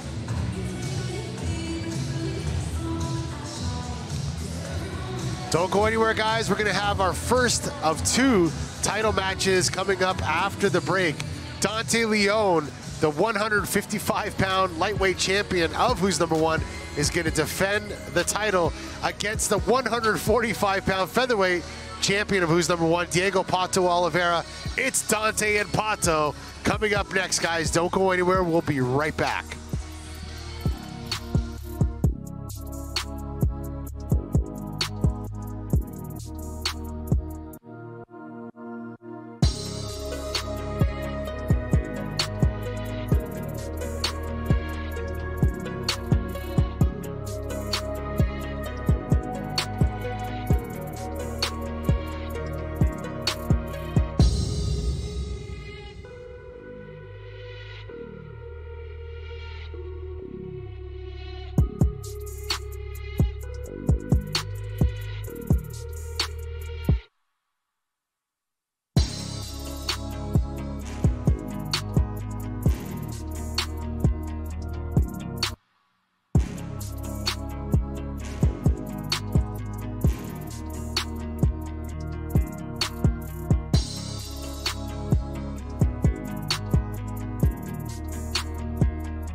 This is just the beginning.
It is time now for our first title bout of the evening.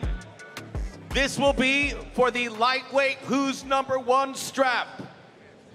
First, out of the blue corner, he is the reigning featherweight champion for Who's Number One, training here in Costa Mesa for the art of jiu-jitsu, Diego Pato.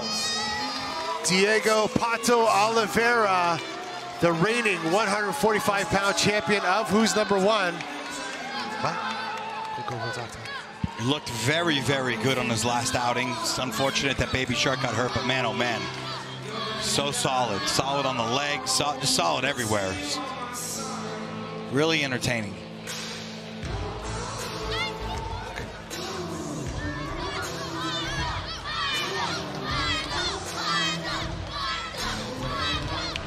The AOJ kids are going nuts behind me over here. The Who's Number One lightweight champion, training out of Toledo, Ohio, with the Autonomous Jiu-Jitsu team in the Pedigo submission, Dante Leon. Dante Leon, the lightweight champion of Who's Number One, makes his return in this exciting matchup. It's champ versus champ, Sean Williams. Yeah, Pato's moving up, trying to take Dante's belt right here. Well, what a task Pato has in store for him tonight with Dante Leon. Let's take a look at this tail of the tape. Dante Leon, 28 years old, 5'8", weight at 155 pounds even. Diego Pato, 24 years old, 5'4", weighing in at 153.8 pounds. This is it. This is for the double championship. If Pato wins this, he'll be a double Who's Number One champion. If Dante wins, he retains his title and wants to eventually go to 170. Yeah. This would be our first two-division champion, is that right, Ricardo? Is that right? I believe so. Immediately, Pato pulling guard. Pato known for some very, very deadly leg locks. Yeah, but I must say that Dante has looked incredible lately. So yeah, very, very good. So we'll see. But both have Pato gonna get underneath and looking like he wants to fall sweep. He's trying to get underneath on that far leg.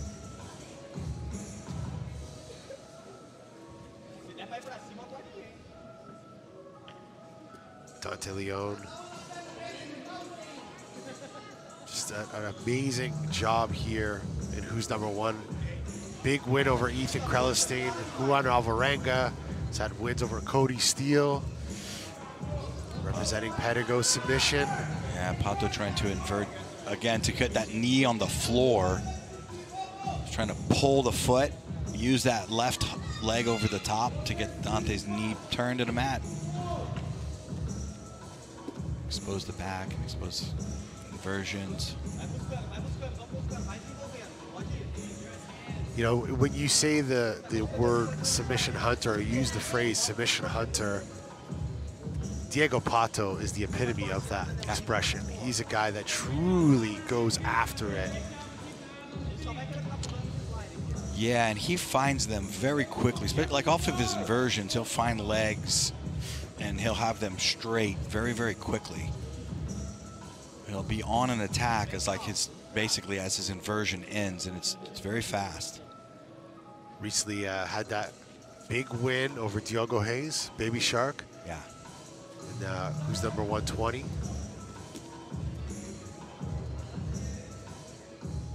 What's interesting, though, is that, you know, right now, Pato's trying to invert onto the outside. Because outside sort of spins and inside spins. And Dante has already lived in those, done very well in his career with those. So he knows the game. Trying to stuff through, trying to get that knee through the middle a little bit more. All about getting above the knee and to the hips here.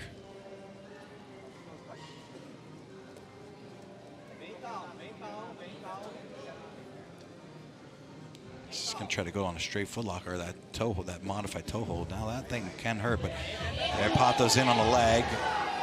Sort of into the K-guard style. He's got his knee line. He had his knee. Yeah, there you see. He yanked that knee line in there. That's something that he's very good at. Is all of a sudden, wham! He's able to get above the knee when it looked like I didn't really have this. All of a sudden, he did. Yeah, he's very good at in that department. He is able to hit an attack at lightning speed, and like when he does it, it's on. Yeah.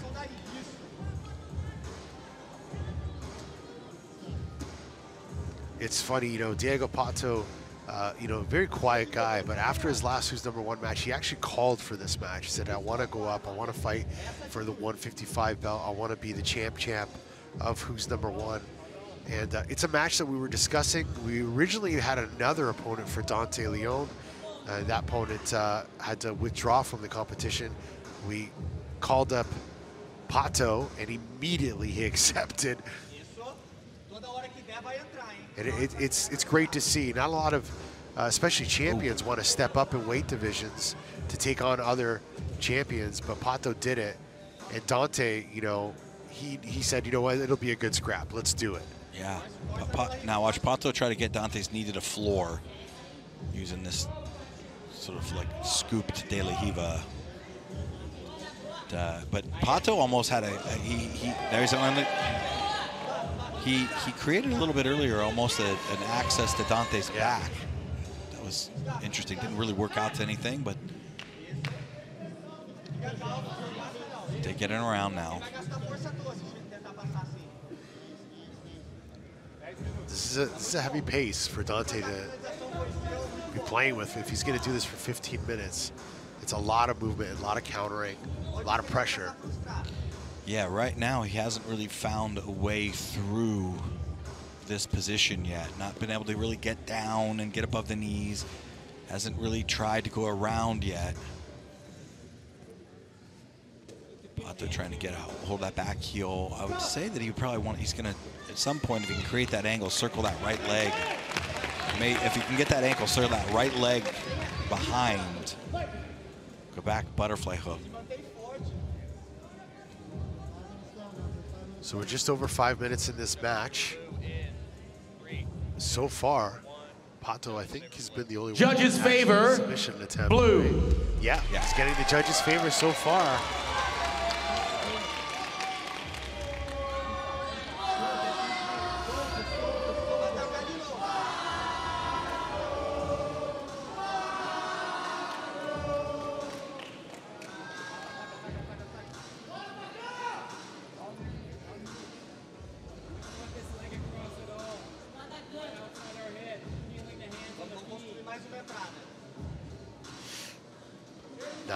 Left in this match. Dante on top, looking to pass the guard of Diego Pato.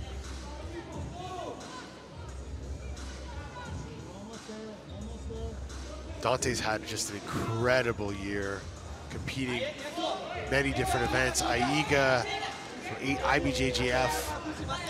you know, just all different formats. Pato gets to the top position now.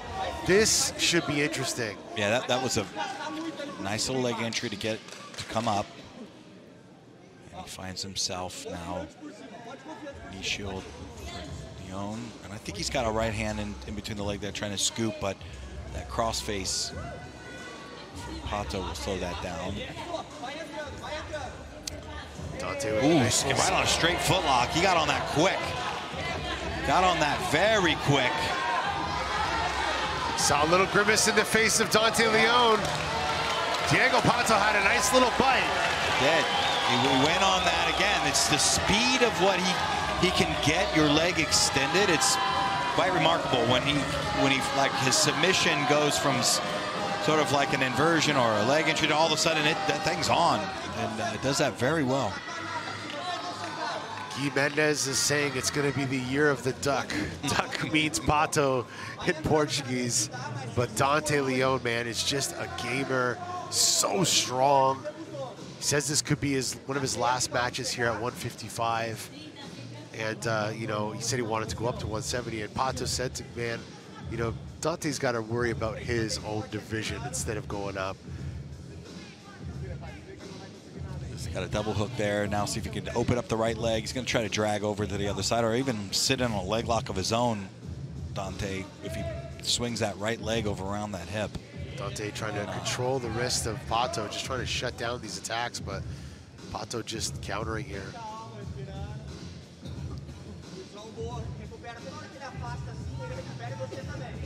Man, Dante has had an incredible year. Like I said, we've seen him at AIGA, we've seen him at IBJJF events, we've seen him here at Who's Number One. But the match is not going like a normal Dante Leon match today. So it's very interesting, and I don't know if that's the specific strategy that Dante has, or has Dante thrown him off his game a little bit. He's having a hard time cracking the shell. Pato again and on the heel. He got it. Oh, and Diego Pato just submitted Dante Leon.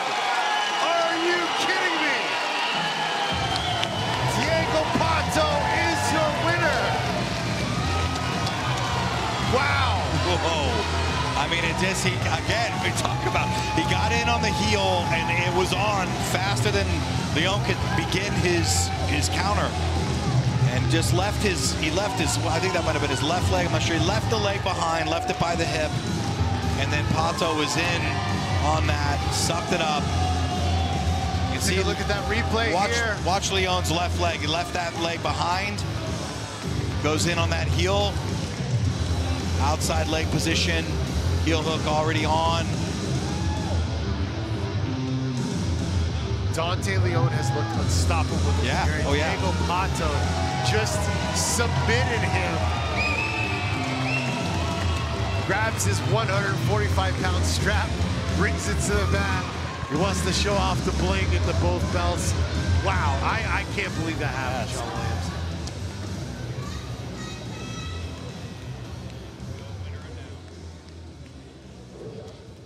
The official decision, the winner in the blue corner and new lightweight Who's Number One champion, Diego Pato. Diego Pato, the champ of Who's Number One, gets the belt put on his waist by the legend Andre Galvão. Two division.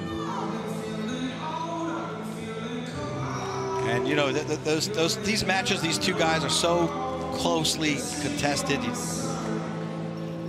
never know. Lightning fast. Amazing job by this young man. Let's kick it over to Kendall Rosing for a word with our winner. Perfect, okay. Diego Pato here is the second ever two-time belt holder in 2 different weight classes. How does it feel to make some history here tonight? Heavy, you know. I mean, I have been like a fighter like in the buff division, 155, 145. I think I don't feel like too much the strength or the weight. I mean, I walk like almost around the way, so it's nothing special, not like change a lot. So, yeah. So do you plan to continue to defend 2 different titles at the same time? Let me take a rest a little bit. Tell us about what was going through your mind in those leg entanglement positions. There was a pretty tight one early on. There was an escape. Was that the game plan coming into this match? Is that where you were looking to be, or did it just happen to work out that way? Yeah, a lot of you guys know about my game. And then I always looking for the submission, and then I will not like stop until get it, or like the real attempt to the leg. So, excuse me. And then, yeah, I was ready to fight like that, into the end. So finally, I find the right spot to post myself and then get the submission. So I'm happy.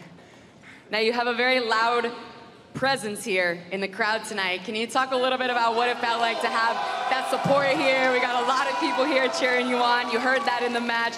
Is there anything you'd like to say to your teammates here supporting you? I mean, I changed for AJ. I changed like, hey!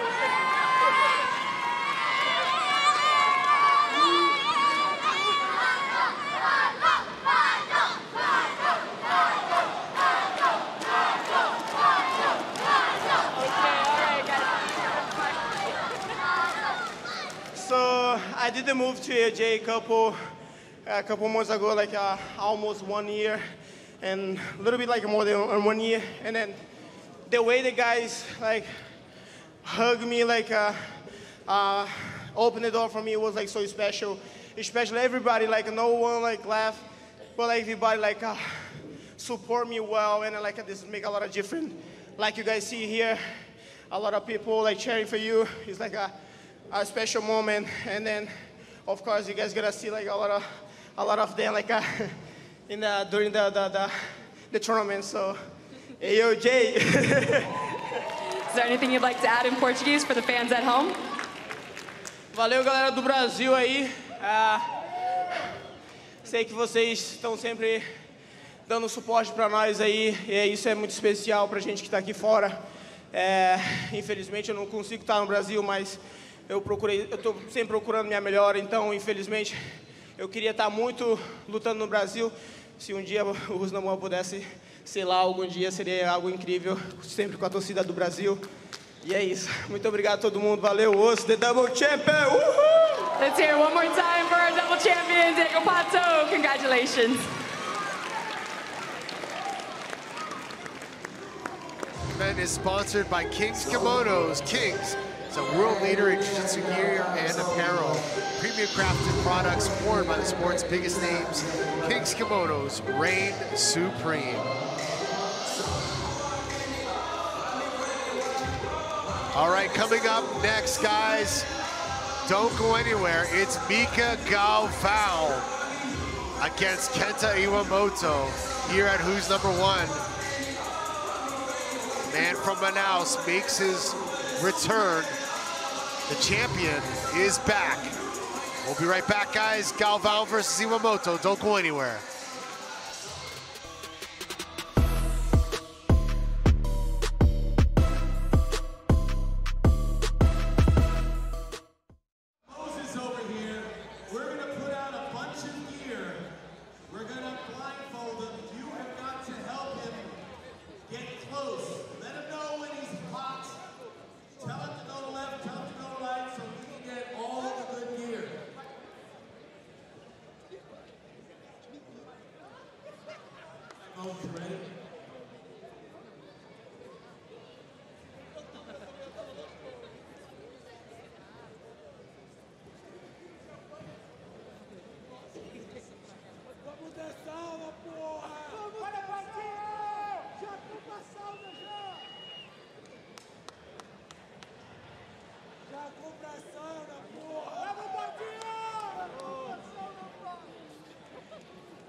Matchup is the co-main event, and it is for the Who's Number One welterweight title.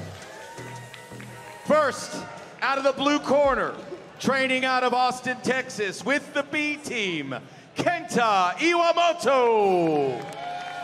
Kenta Iwamoto from Japan, representing the B team, the ADCC Asian and Oceania Trials winner, makes his debut here at Who's Number One. Yeah, very exciting, very strong wrestling, judo base, but also very good at jiu-jitsu. So. And now, out of the red corner, training out of Jundiaí, Sao Paulo, with the Melky Galvão Jiu-Jitsu team, he is the Who's Number One welterweight champion, Mica Galvão. Mica Galvão, the current 170-pound champion of Who's Number One, makes his return. Coming out to Elvis Presley, and there's a little story about that I'm going to tell you guys in a sec, but there's no coincidence with that, as Mica wants to be known as the Elvis Presley of Jiu-Jitsu, a guy that transcends generations and known for many, many years. Mica truly believes he will be one of these athletes that'll never be forgotten in the sport of jiu-jitsu. Comes out with the romantic Elvis Presley song. Let's see how this is gonna roll out. He's like, it's all hugs and smiles and friends and acai, but when he gets on the mat, it's Pohana time. All right, this welterweight tail of the tape, Mica Galvão, 20 years old, 5'7", weighed in at 170 pounds, ranked number 1 in the FloGrappling rankings, against Kenta Iwamoto, 27 years old, 5'6", weighed in at 169.8 pounds. This is for the welterweight title of Who's Number One.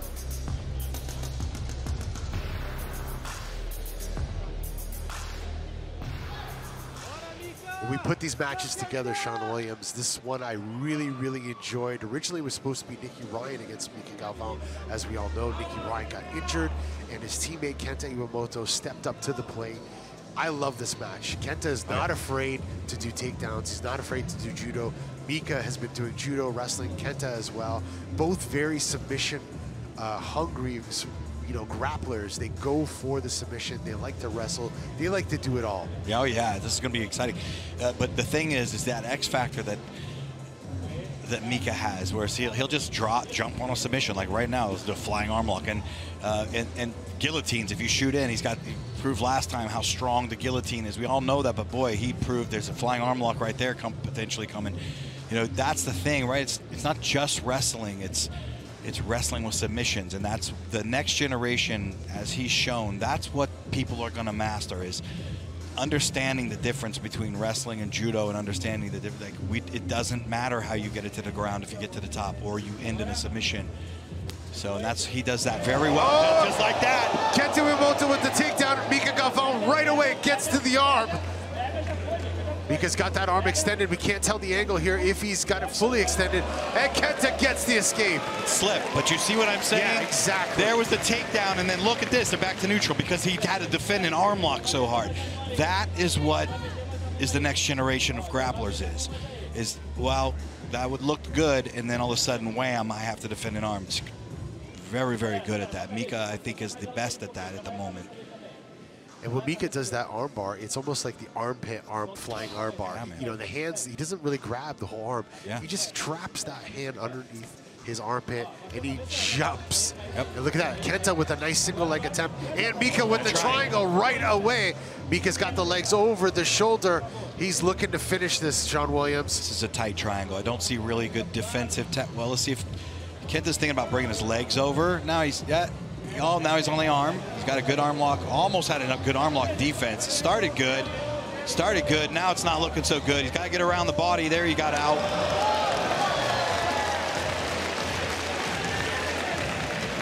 Shades of Mica Galvão versus J-Rod. That's when right. J-Rod did those triple armbar escapes.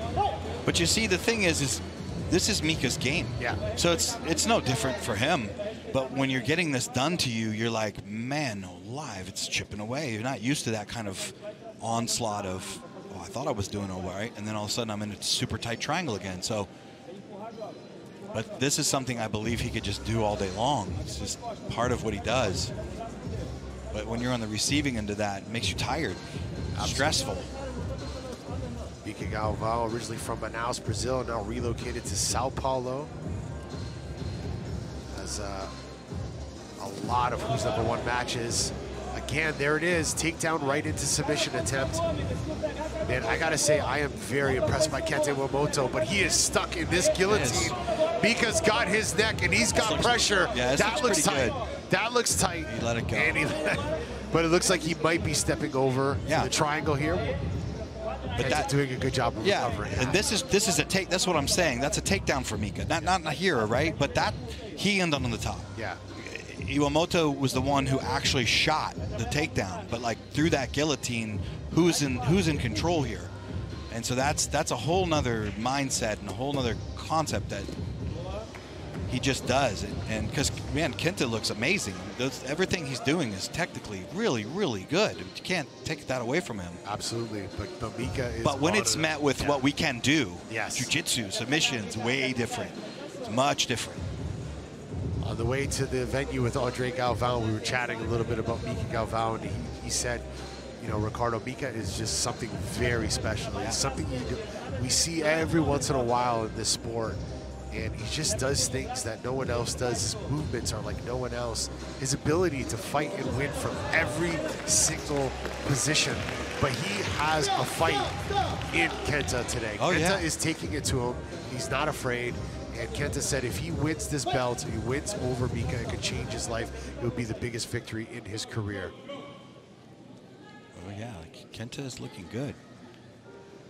But he's just been on the receiving end of what Mica does so well.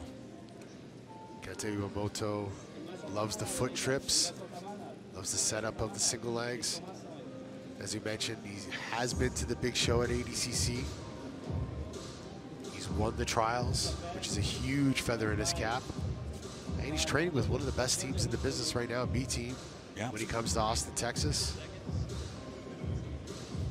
Well, he's done a great job of getting in on the legs, and he's done what you would think you should be doing, but it's just, again, different when someone learns to counter with what we have available in our arsenal. Judge's favor went for Mica Galvão. Yeah. No surprise there. Would not be surprised. He's got the grip of a flying arm. Like, I don't know if he's just going to do that, but like there, Kenta, that looked great. Snapped him down, moved him, went into that nice angle on that on that knee pick, but got to watch again. If you can't cover that lead knee, it's going to be another flying arm lock. Nick Rodriguez said Kenta has got that dog in him, you know, he's got that scrap in him. And, you know, he's a guy that they have to sometimes tell him, you know, chill out on his training. He's just always fighting very, very hard, and he has not let up for 1 second here against Mica Galvão. Mica, with a nice little foot trip of his own, gets to the top position of Kenta Iwamoto, forcing him to half guard.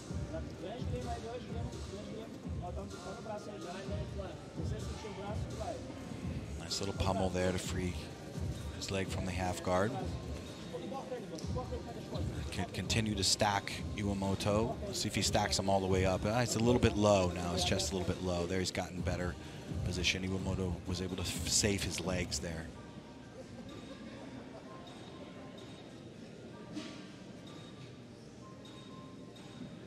Looking up at the referee there for a second. I didn't know if he was trying to point out something, but not stopping the attacks here is Mica Galvão. Looking to either do an arm lock, or arm and guillotine pass here, or yeah, it's wise for him to watch his leg in that position. He got his hips over.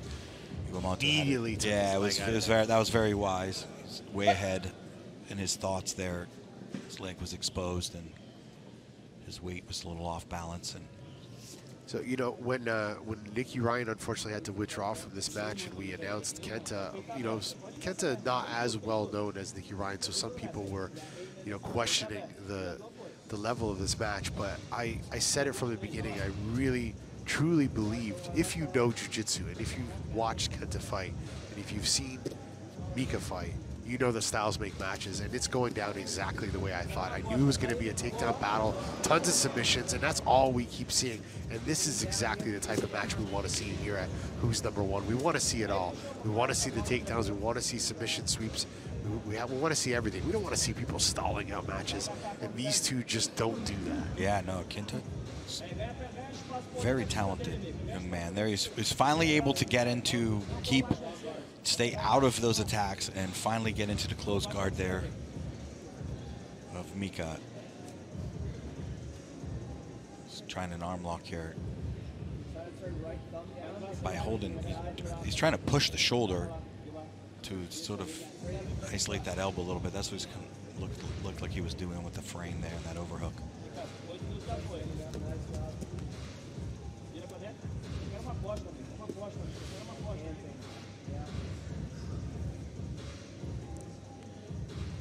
Kenta now testing the guard of Mica Galvão. Yeah, Kenta's in good position. He's slowly moving himself into a good position. See Melky Galvão in the corner of Mica, father of Mica Galvão.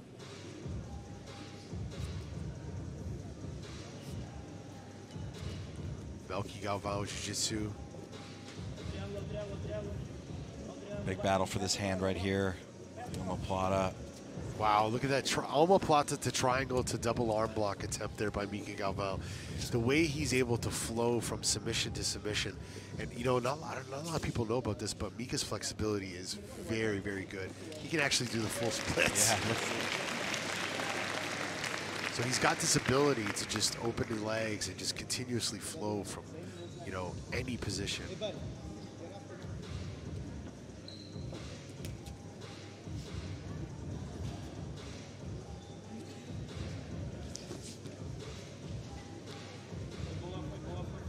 Kenta moving into more of a defensive strategy, which is not a bad strategy, actually. He's making Galvão come to him this time. You gotta be long. You gotta be careful how long you use that.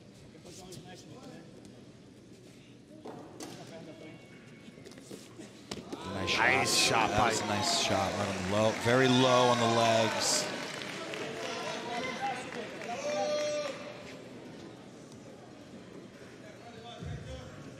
Iwamoto, he's bringing it. Oh yeah, he's very, very good, as you had mentioned. It was a good shot, was able to get in low on the legs this time, stay away from judges' favor. Submission. Red. Although Kenta got that last takedown, the judges are still favoring Mica. That doesn't mean necessarily these winning rounds. All that means is up until right now, if they were to go to a decision, the judges would favor Mica for the decision. But that could change in the next 5 minutes.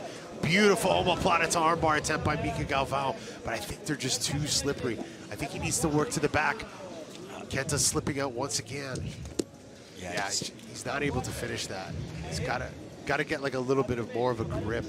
I think, you know, trying to finish from the back or even like a guillotine, those omoplatas are just too slippery. Yeah, he had that arm lock in the armpit there. He's going to take the back. Look to take the back now and one hook in. He's going to keep. And this is where, when I talk about the flexibility, this is where you'll see Mica trap arms, both arms. Got one trapped right now, so that arm is getting across that neck, and there is an arm trap there. Kenta was able to get it through, but maybe too late here. Mica gets the submission from the back. Mica Galvão defends his 170-pound title once again. It submits the Japanese Kenta Iwamoto. Great match. Oh, fantastic. Kenta, you know, when he got the submission, it wasn't like a very dynamic movement, so we couldn't really tell it was on.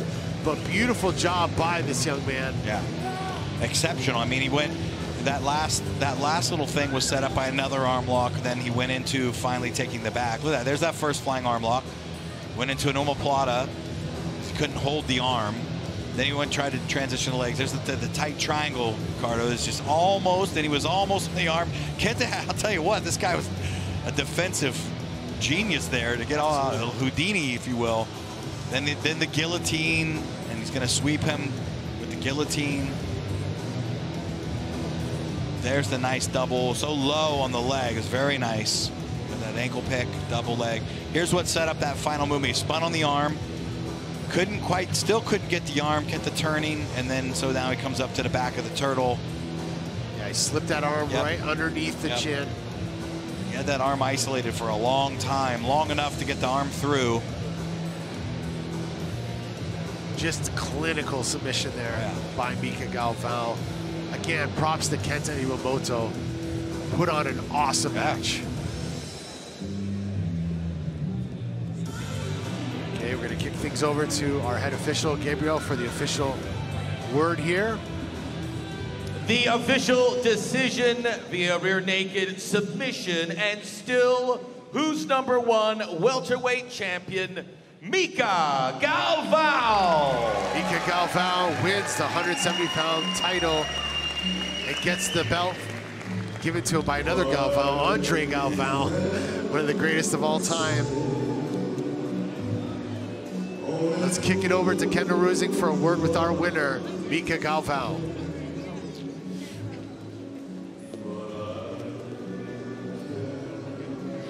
Mica Galvão here, the third time you've had this belt on your shoulder. Congratulations. How does it feel to retain your title for a second time?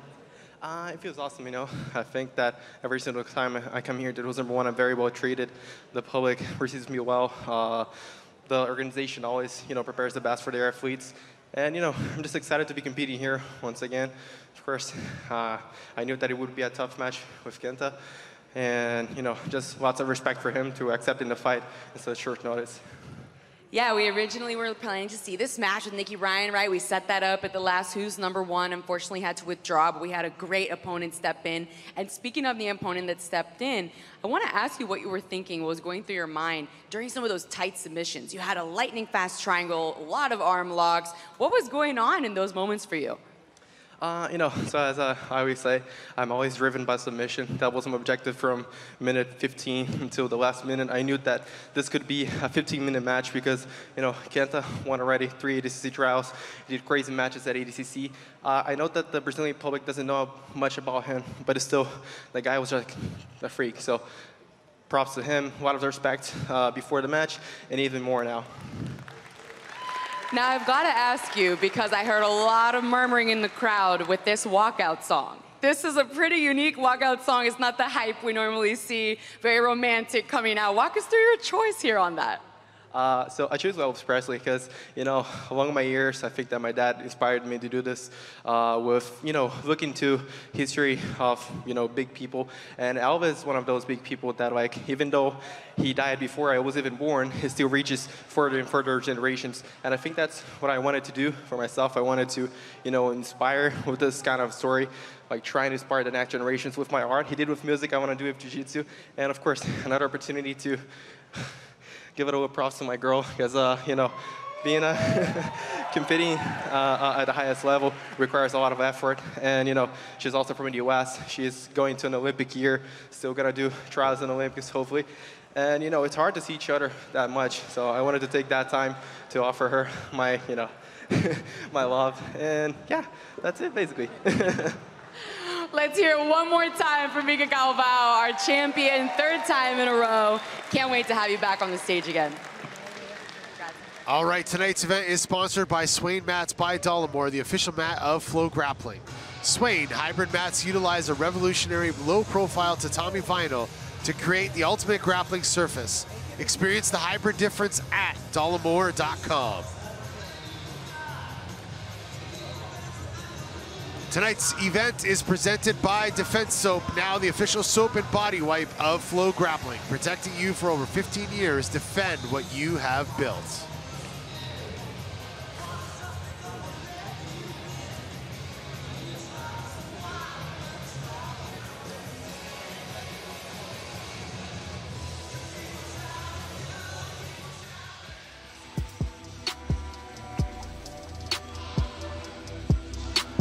All right, guys.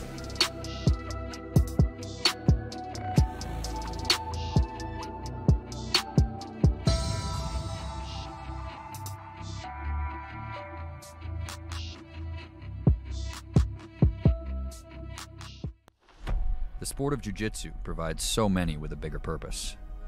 Jiu-jitsu becomes a part of you. You're faced with so many challenges in the sport, but skin infections shouldn't have to be one of them. And that's our mission.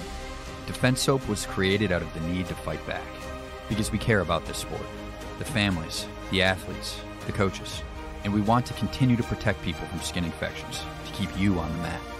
And that's our goal here at Defense Soap, to defend what you have built.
For the t-shirt toss, sponsored by King's Kimonos.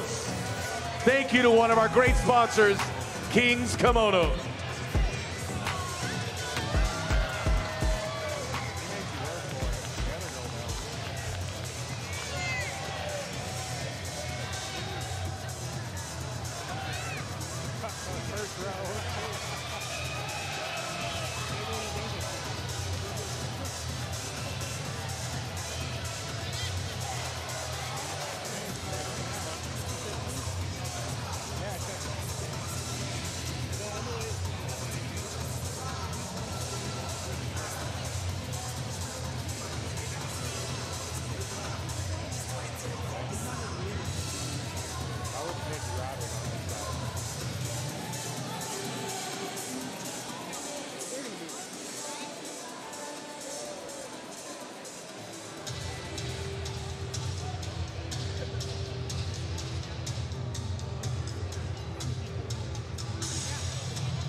he got burned.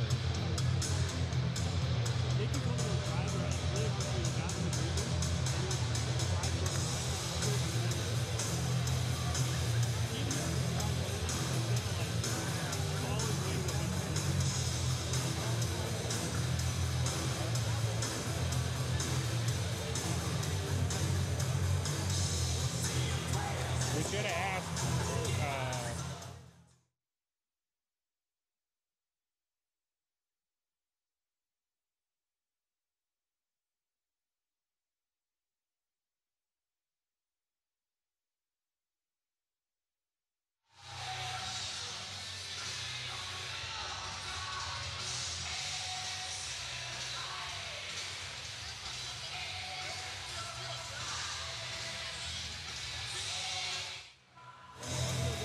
Roger that, here I am.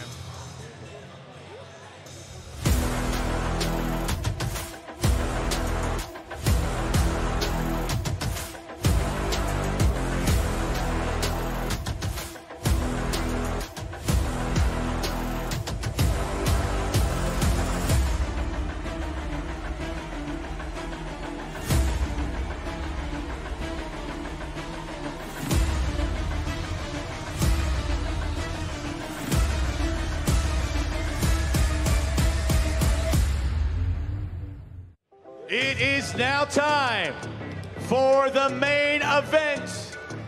It is in the heavyweight division. First, in the blue corner, training out of Austin, Texas, with the B team. It is Nick Rodriguez. Nick Rodriguez makes his return to Who's #1, fighting out of Austin, Texas, representing the B team, the black belt slayer. He's a new graduated black belt, and he's here to win over Victor Hugo. Let's see what happens here tonight, Sean Williams. Yeah, I'm excited. I think this is like a new Nicky Rod lately. He's been pressing forward. Yeah. He's not moving away anymore, which is really good for him and his future, I believe, is really mowing through things and figuring it out in the heat of competition, which is very good. His opponent, coming out of the red corner, training out of Austin, Texas, with Six Blades Jiu-Jitsu, Victor Hugo. Victor Hugo, the first ever main event champion, winner of the first ever Who's #1. It wasn't the gi, but he has that win over Nicholas Marigali in the first ever Who's #1. And he's back almost 2 or 3 years later, looking for another win over Nicky Rod. Will he get it here tonight? Only time will tell. Big man flow here in Costa Mesa. Let's take a look at our heavyweight tail of the tape. Victor Hugo, 26 years old, 6'4", weighed in at 264 pounds.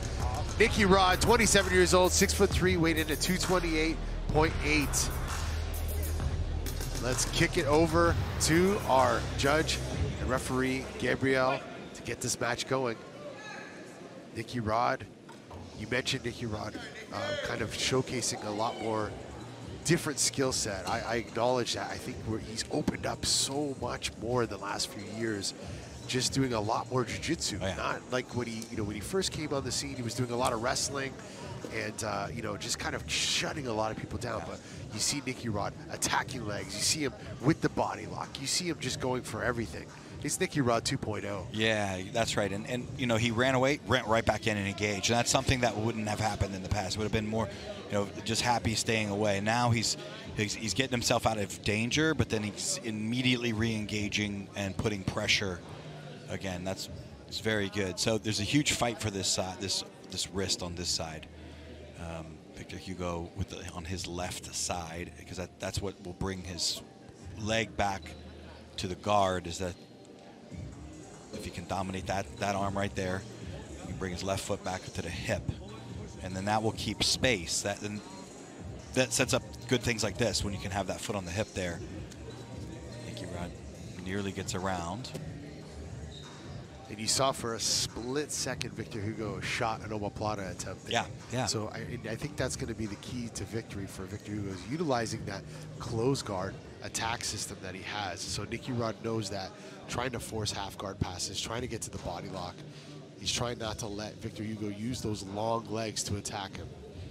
Yeah, he's setting that up from that knee shield position and dominating that near wrist, and then those things will be, the omoplatas will be there. Sometimes triangles will. If you get the foot to the hip, then he's going to have a lot more. That left foot is the foot I'm talking to the hip. Get the wrist, get the foot to the hip, and then you're going to be able to control the distance. So right now, if you shoot the omoplata, it doesn't quite keep Nicky Rod from coming in or leaving when he wants. So if you can get the foot to the hip, makes it a bit more difficult. He might try a Kimura on here at this side. If he passes the head to the other side, there's also a potential Kimura there for Victor Hugo. So Victor Hugo, 1-0 record here at Who's Number One. Of course, it wasn't the gi, long time ago, but he's racked up wins. 3-time IBJJF World Championship, No-Gi Worlds, Pans, Brazilian Nationals. He's won it all, representing 6-play Jiu-Jitsu. He's got Shanji Ribeiro in his corner. I think for Nicky, he needs to probably pass to from the outside a little bit. Victor Hugo's good here with lifts, pummels the leg through. He's got very good straight foot lock.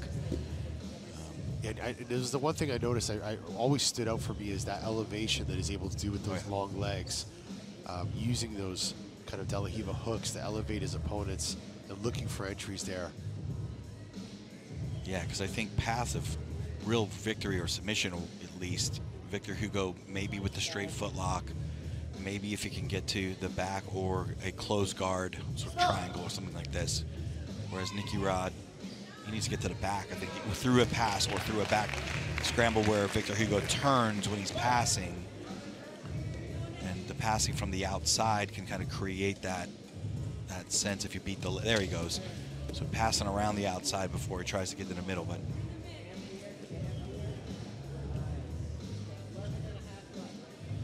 there it is, that elevation again, right into an omoplata by Victor Hugo. Looking to get the leg now. Got in on the leg, but Nicky's knee is free, so he'll turn. If he can keep rotating, turn to free that.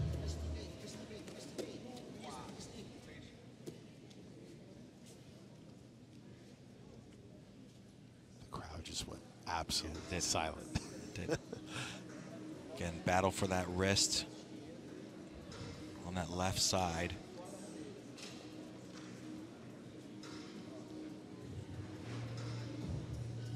Hugo using the knee shield to go after the omoplata slash triangle there. Still right, he's still right around there. He could try to sneak another omoplata up there with Nicky's arm around the waist, but Nicky Rod, first place at the ADCC West Coast Trials, second place at 2 ADCC World Championships. Big wins in his career over Yuri Samoas, Felipe Pena, Pedro Mourinho, Cyborg, Wagner. Yeah, this is good for him. He's above the knees. Hugo trying to clear him out. But he's gotten above the legs. That's good for him.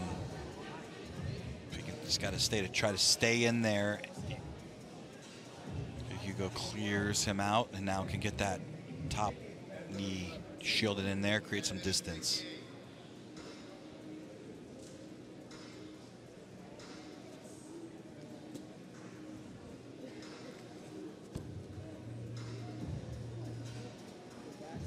Nicky Rod on top.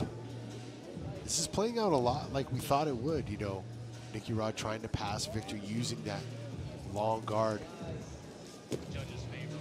Nicky Rod trying to shuck by those legs there. Yeah, to get above the knee. Oh, here we go. Yep, it's above the knee again. Judges favor red. Yeah, this is good for him. He's trying to manage to get above the legs. He's almost there. He's not quite hip to hip yet. So he's still got to get over that knee on that right side. There he's creeping over the leg. He's managed to get over the knee. Now let's see if how he elects to continue to pass.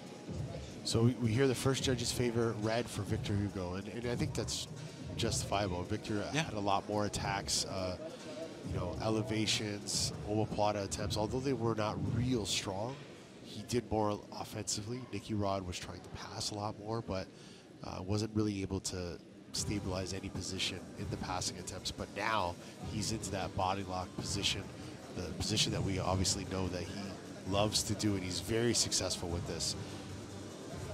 Victor Hugo able to make some frames and get back. Clear him out.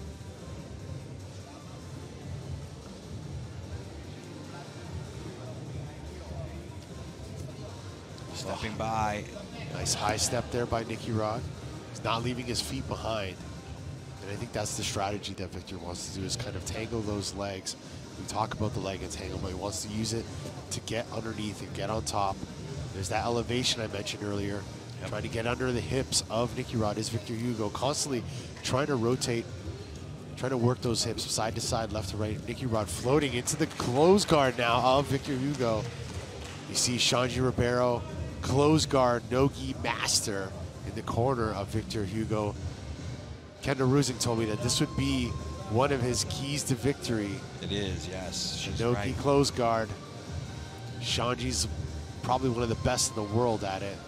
Be interesting to see how Victor's adapted to that game and what Nicky Rod has to answer the close guard attacks of Victor Hugo. He's able to get back pretty far. Victor Hugo, I was just going to say, sit up hard. He also does a nice little leg entry off if Nicky Rod would stand up, but he's not using the standing guard opening. So he could shake his legs and they'll fall right back down. So interesting with those double overhooks. You think he was doing that primarily just to break the posture of his? Yeah, when someone's up like that, you can grab around the back there and you can shake your legs and they'll fall right back down with their hands on the mat. So we'll see if he can create an angle now. He's got a interesting little trap there on the arm. Yep. Nice little bite there. Got an arm lock, that's on. Beautiful arm bar by Victor Hugo. Nicky Rod spins out. Good defense by Nicky Rod. That was on moment for a flash moment, but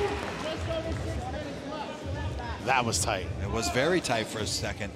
And that's what I think Nicky should start to press on. More passing around the sides, creating that movement.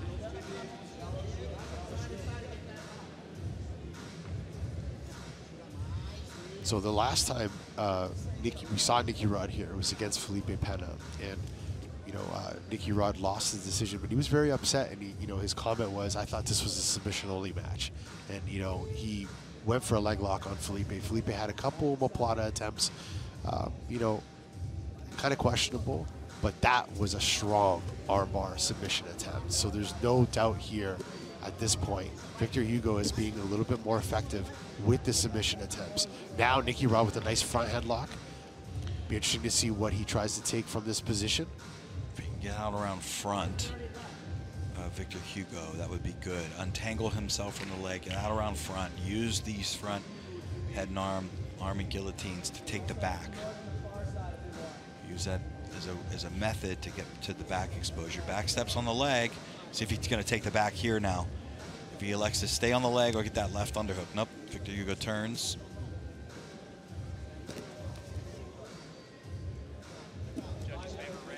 There he's around the side. Again, getting closer and closer he is now. He's getting around the side a little bit more. Judge's favor, red. Victor Hugo getting another judge's favor here. Yep.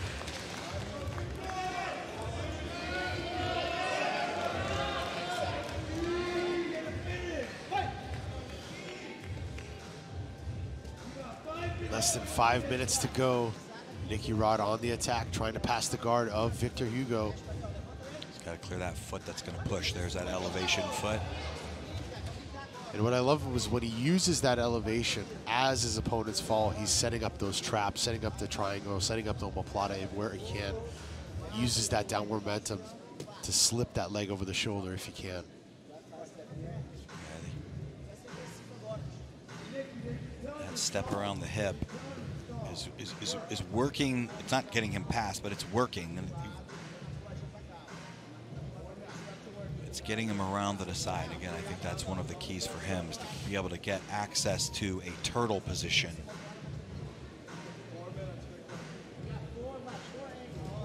That. He's got to get his head down now and hands in front of the hips.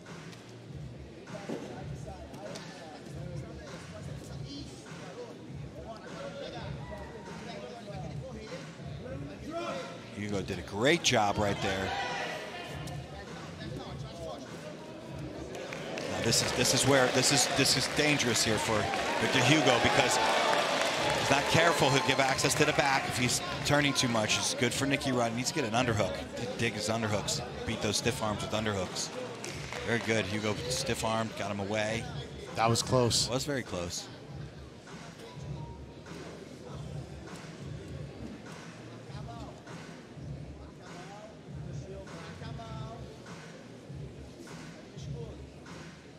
Three minutes left in this match. So far, the strongest submission attempt has gone to Victor Hugo. Yeah. Nicky Rod's had a lot of passing attempts, but not really able to stabilize position here. I think Nicky Rod may have a little cut on his head here. Yeah, it's either a scratch or cut.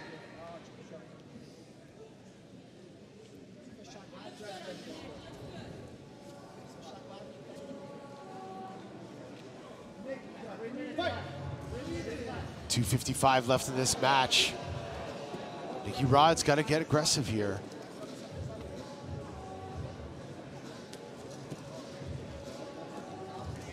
He's just not able to get around enough to the corner. Victor Hugo's doing a great job of keeping him in front of him. There, that's the kind of passing I feel like he should be doing all the time.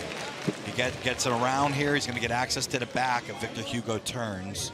He just can't stay. Victor Hugo's doing a great job of recovering. Long arms, his frames, gets his knees back in, but that is what I feel like he should be doing now. There he goes around again. There it is. There it is, Nicky. Stabilize. Yep. After the pass.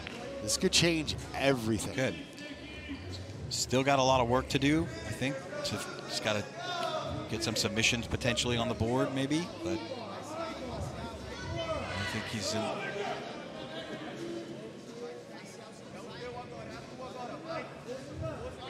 Still trying to get on the legs, Victor Hugo, but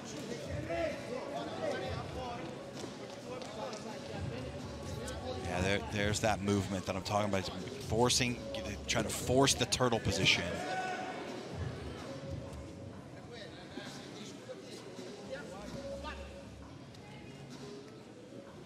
Minute and 30 seconds left. This is now it's getting somewhat of an interesting decision could be made here. I mean, one could say that Nicky Rod was able to establish a pass and stabilize position, but based off of the submission attempts, that was a tight armbar. Yeah, he might drop in on his own heel. He's been known to go after a footlock or two. There's a good one. Oh, he's got a nice bite on that. He's a little late throwing his right leg over.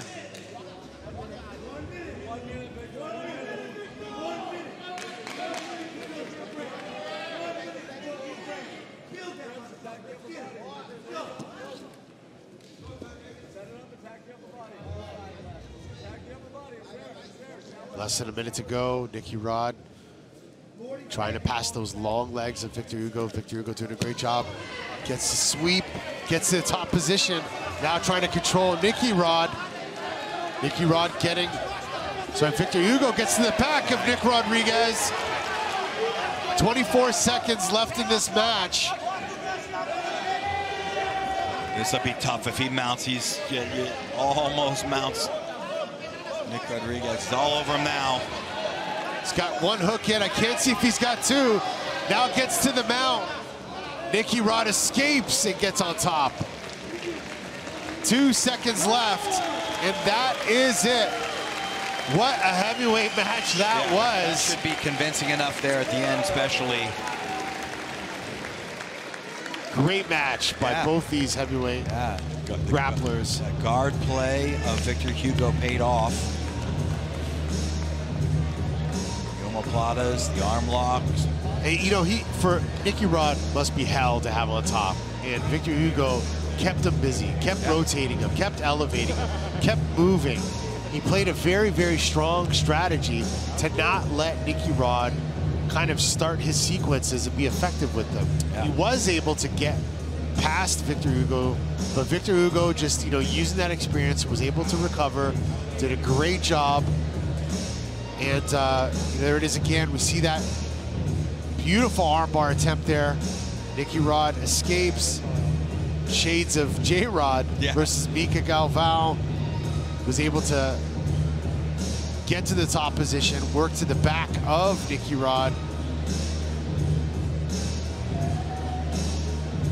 Yeah, and then he was able to get nearly mounted to the back, so.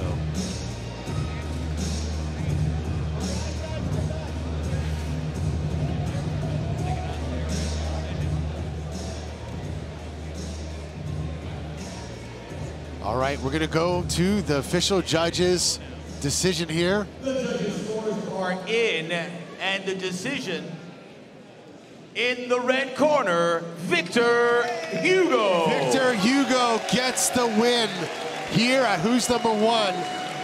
A big win in his career over Nick Rodriguez. Wow, first ever Who's Number One. He won over Marigali. Victor Hugo is back, just defeated Nicky Rod, one of the best in the business.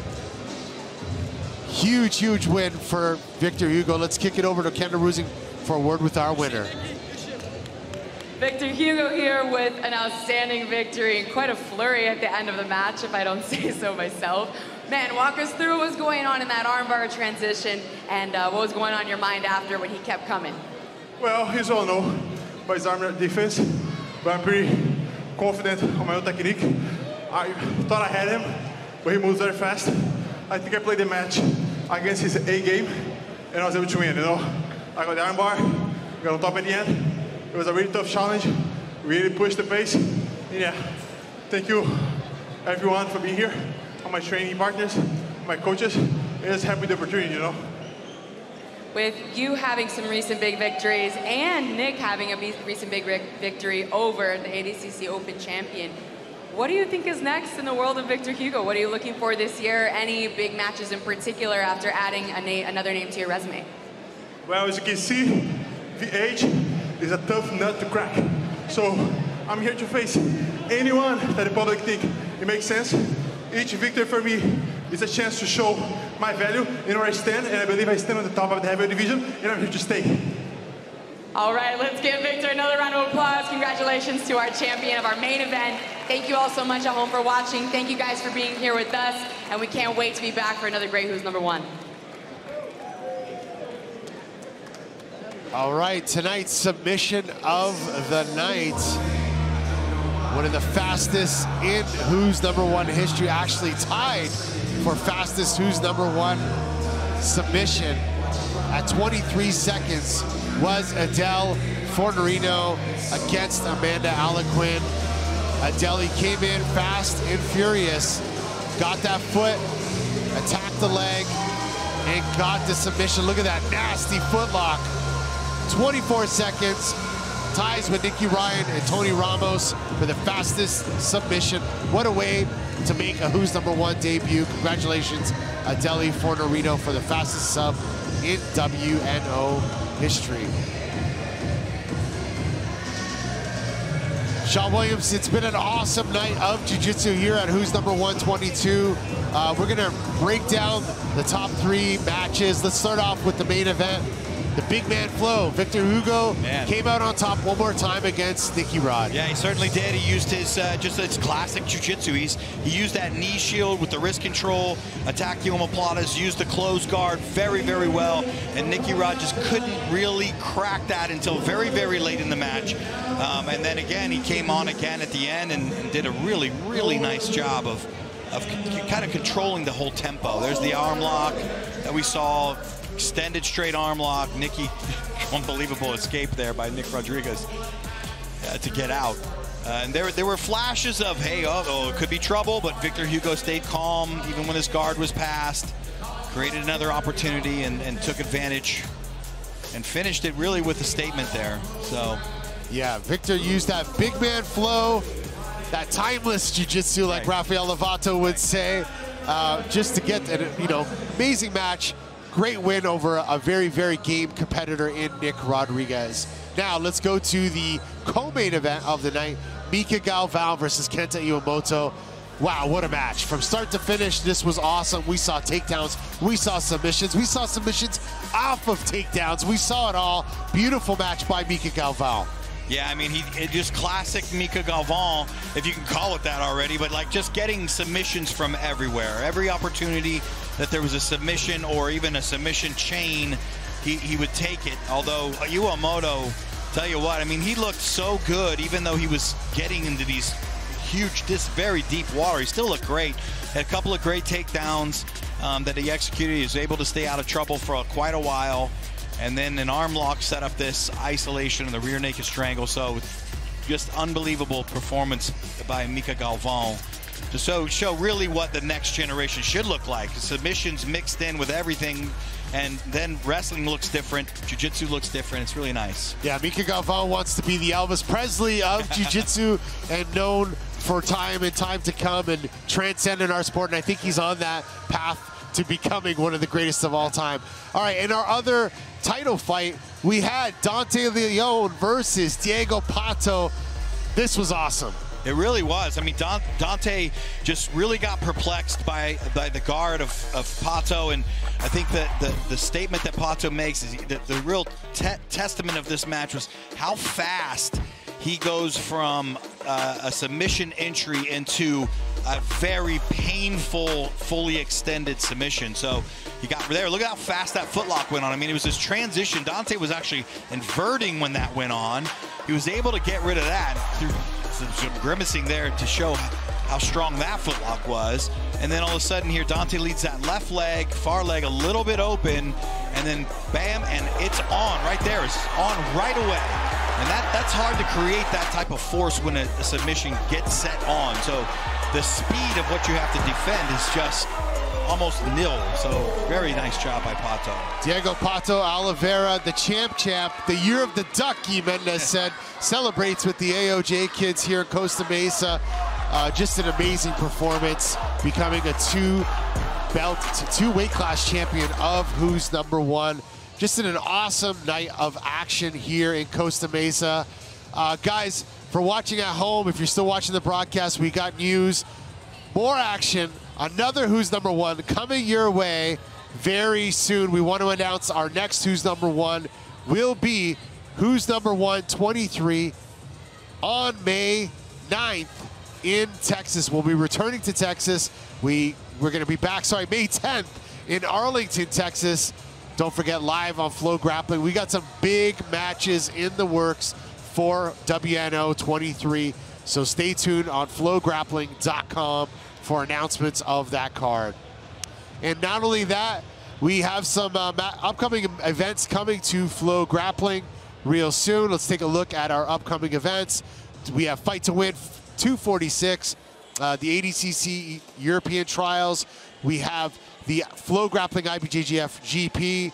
We have the Brazilian Trials. We have a ton. March is going to be insane on FloGrappling. If you're not a subscriber, I don't know what you're doing. You got to be a subscriber to Flo nowadays because everything's on FloGrappling. Guys, from Costa Mesa, California, it's been an awesome night of action, calling it with Mr. Sean Williams, the OG commentating, my mentor in the commentating field. Well, it's been a pleasure, man. Yeah. Pleasure working with you. Pleasure calling the action. Hopefully you out there enjoyed it and learned some things. But what an action-packed card. Man, crazy. From start to finish, for prelims to the main card, WNO 22 delivered in action. It was exciting, just like Elijah Dorsey said. So guys, don't forget, WNO 23, May 10th, live from Arlington, Texas, only on FloGrappling from Costa Mesa, California. This is Ricardo Amendolia and Sean Williams signing off. We'll see you guys next time at WNO 23.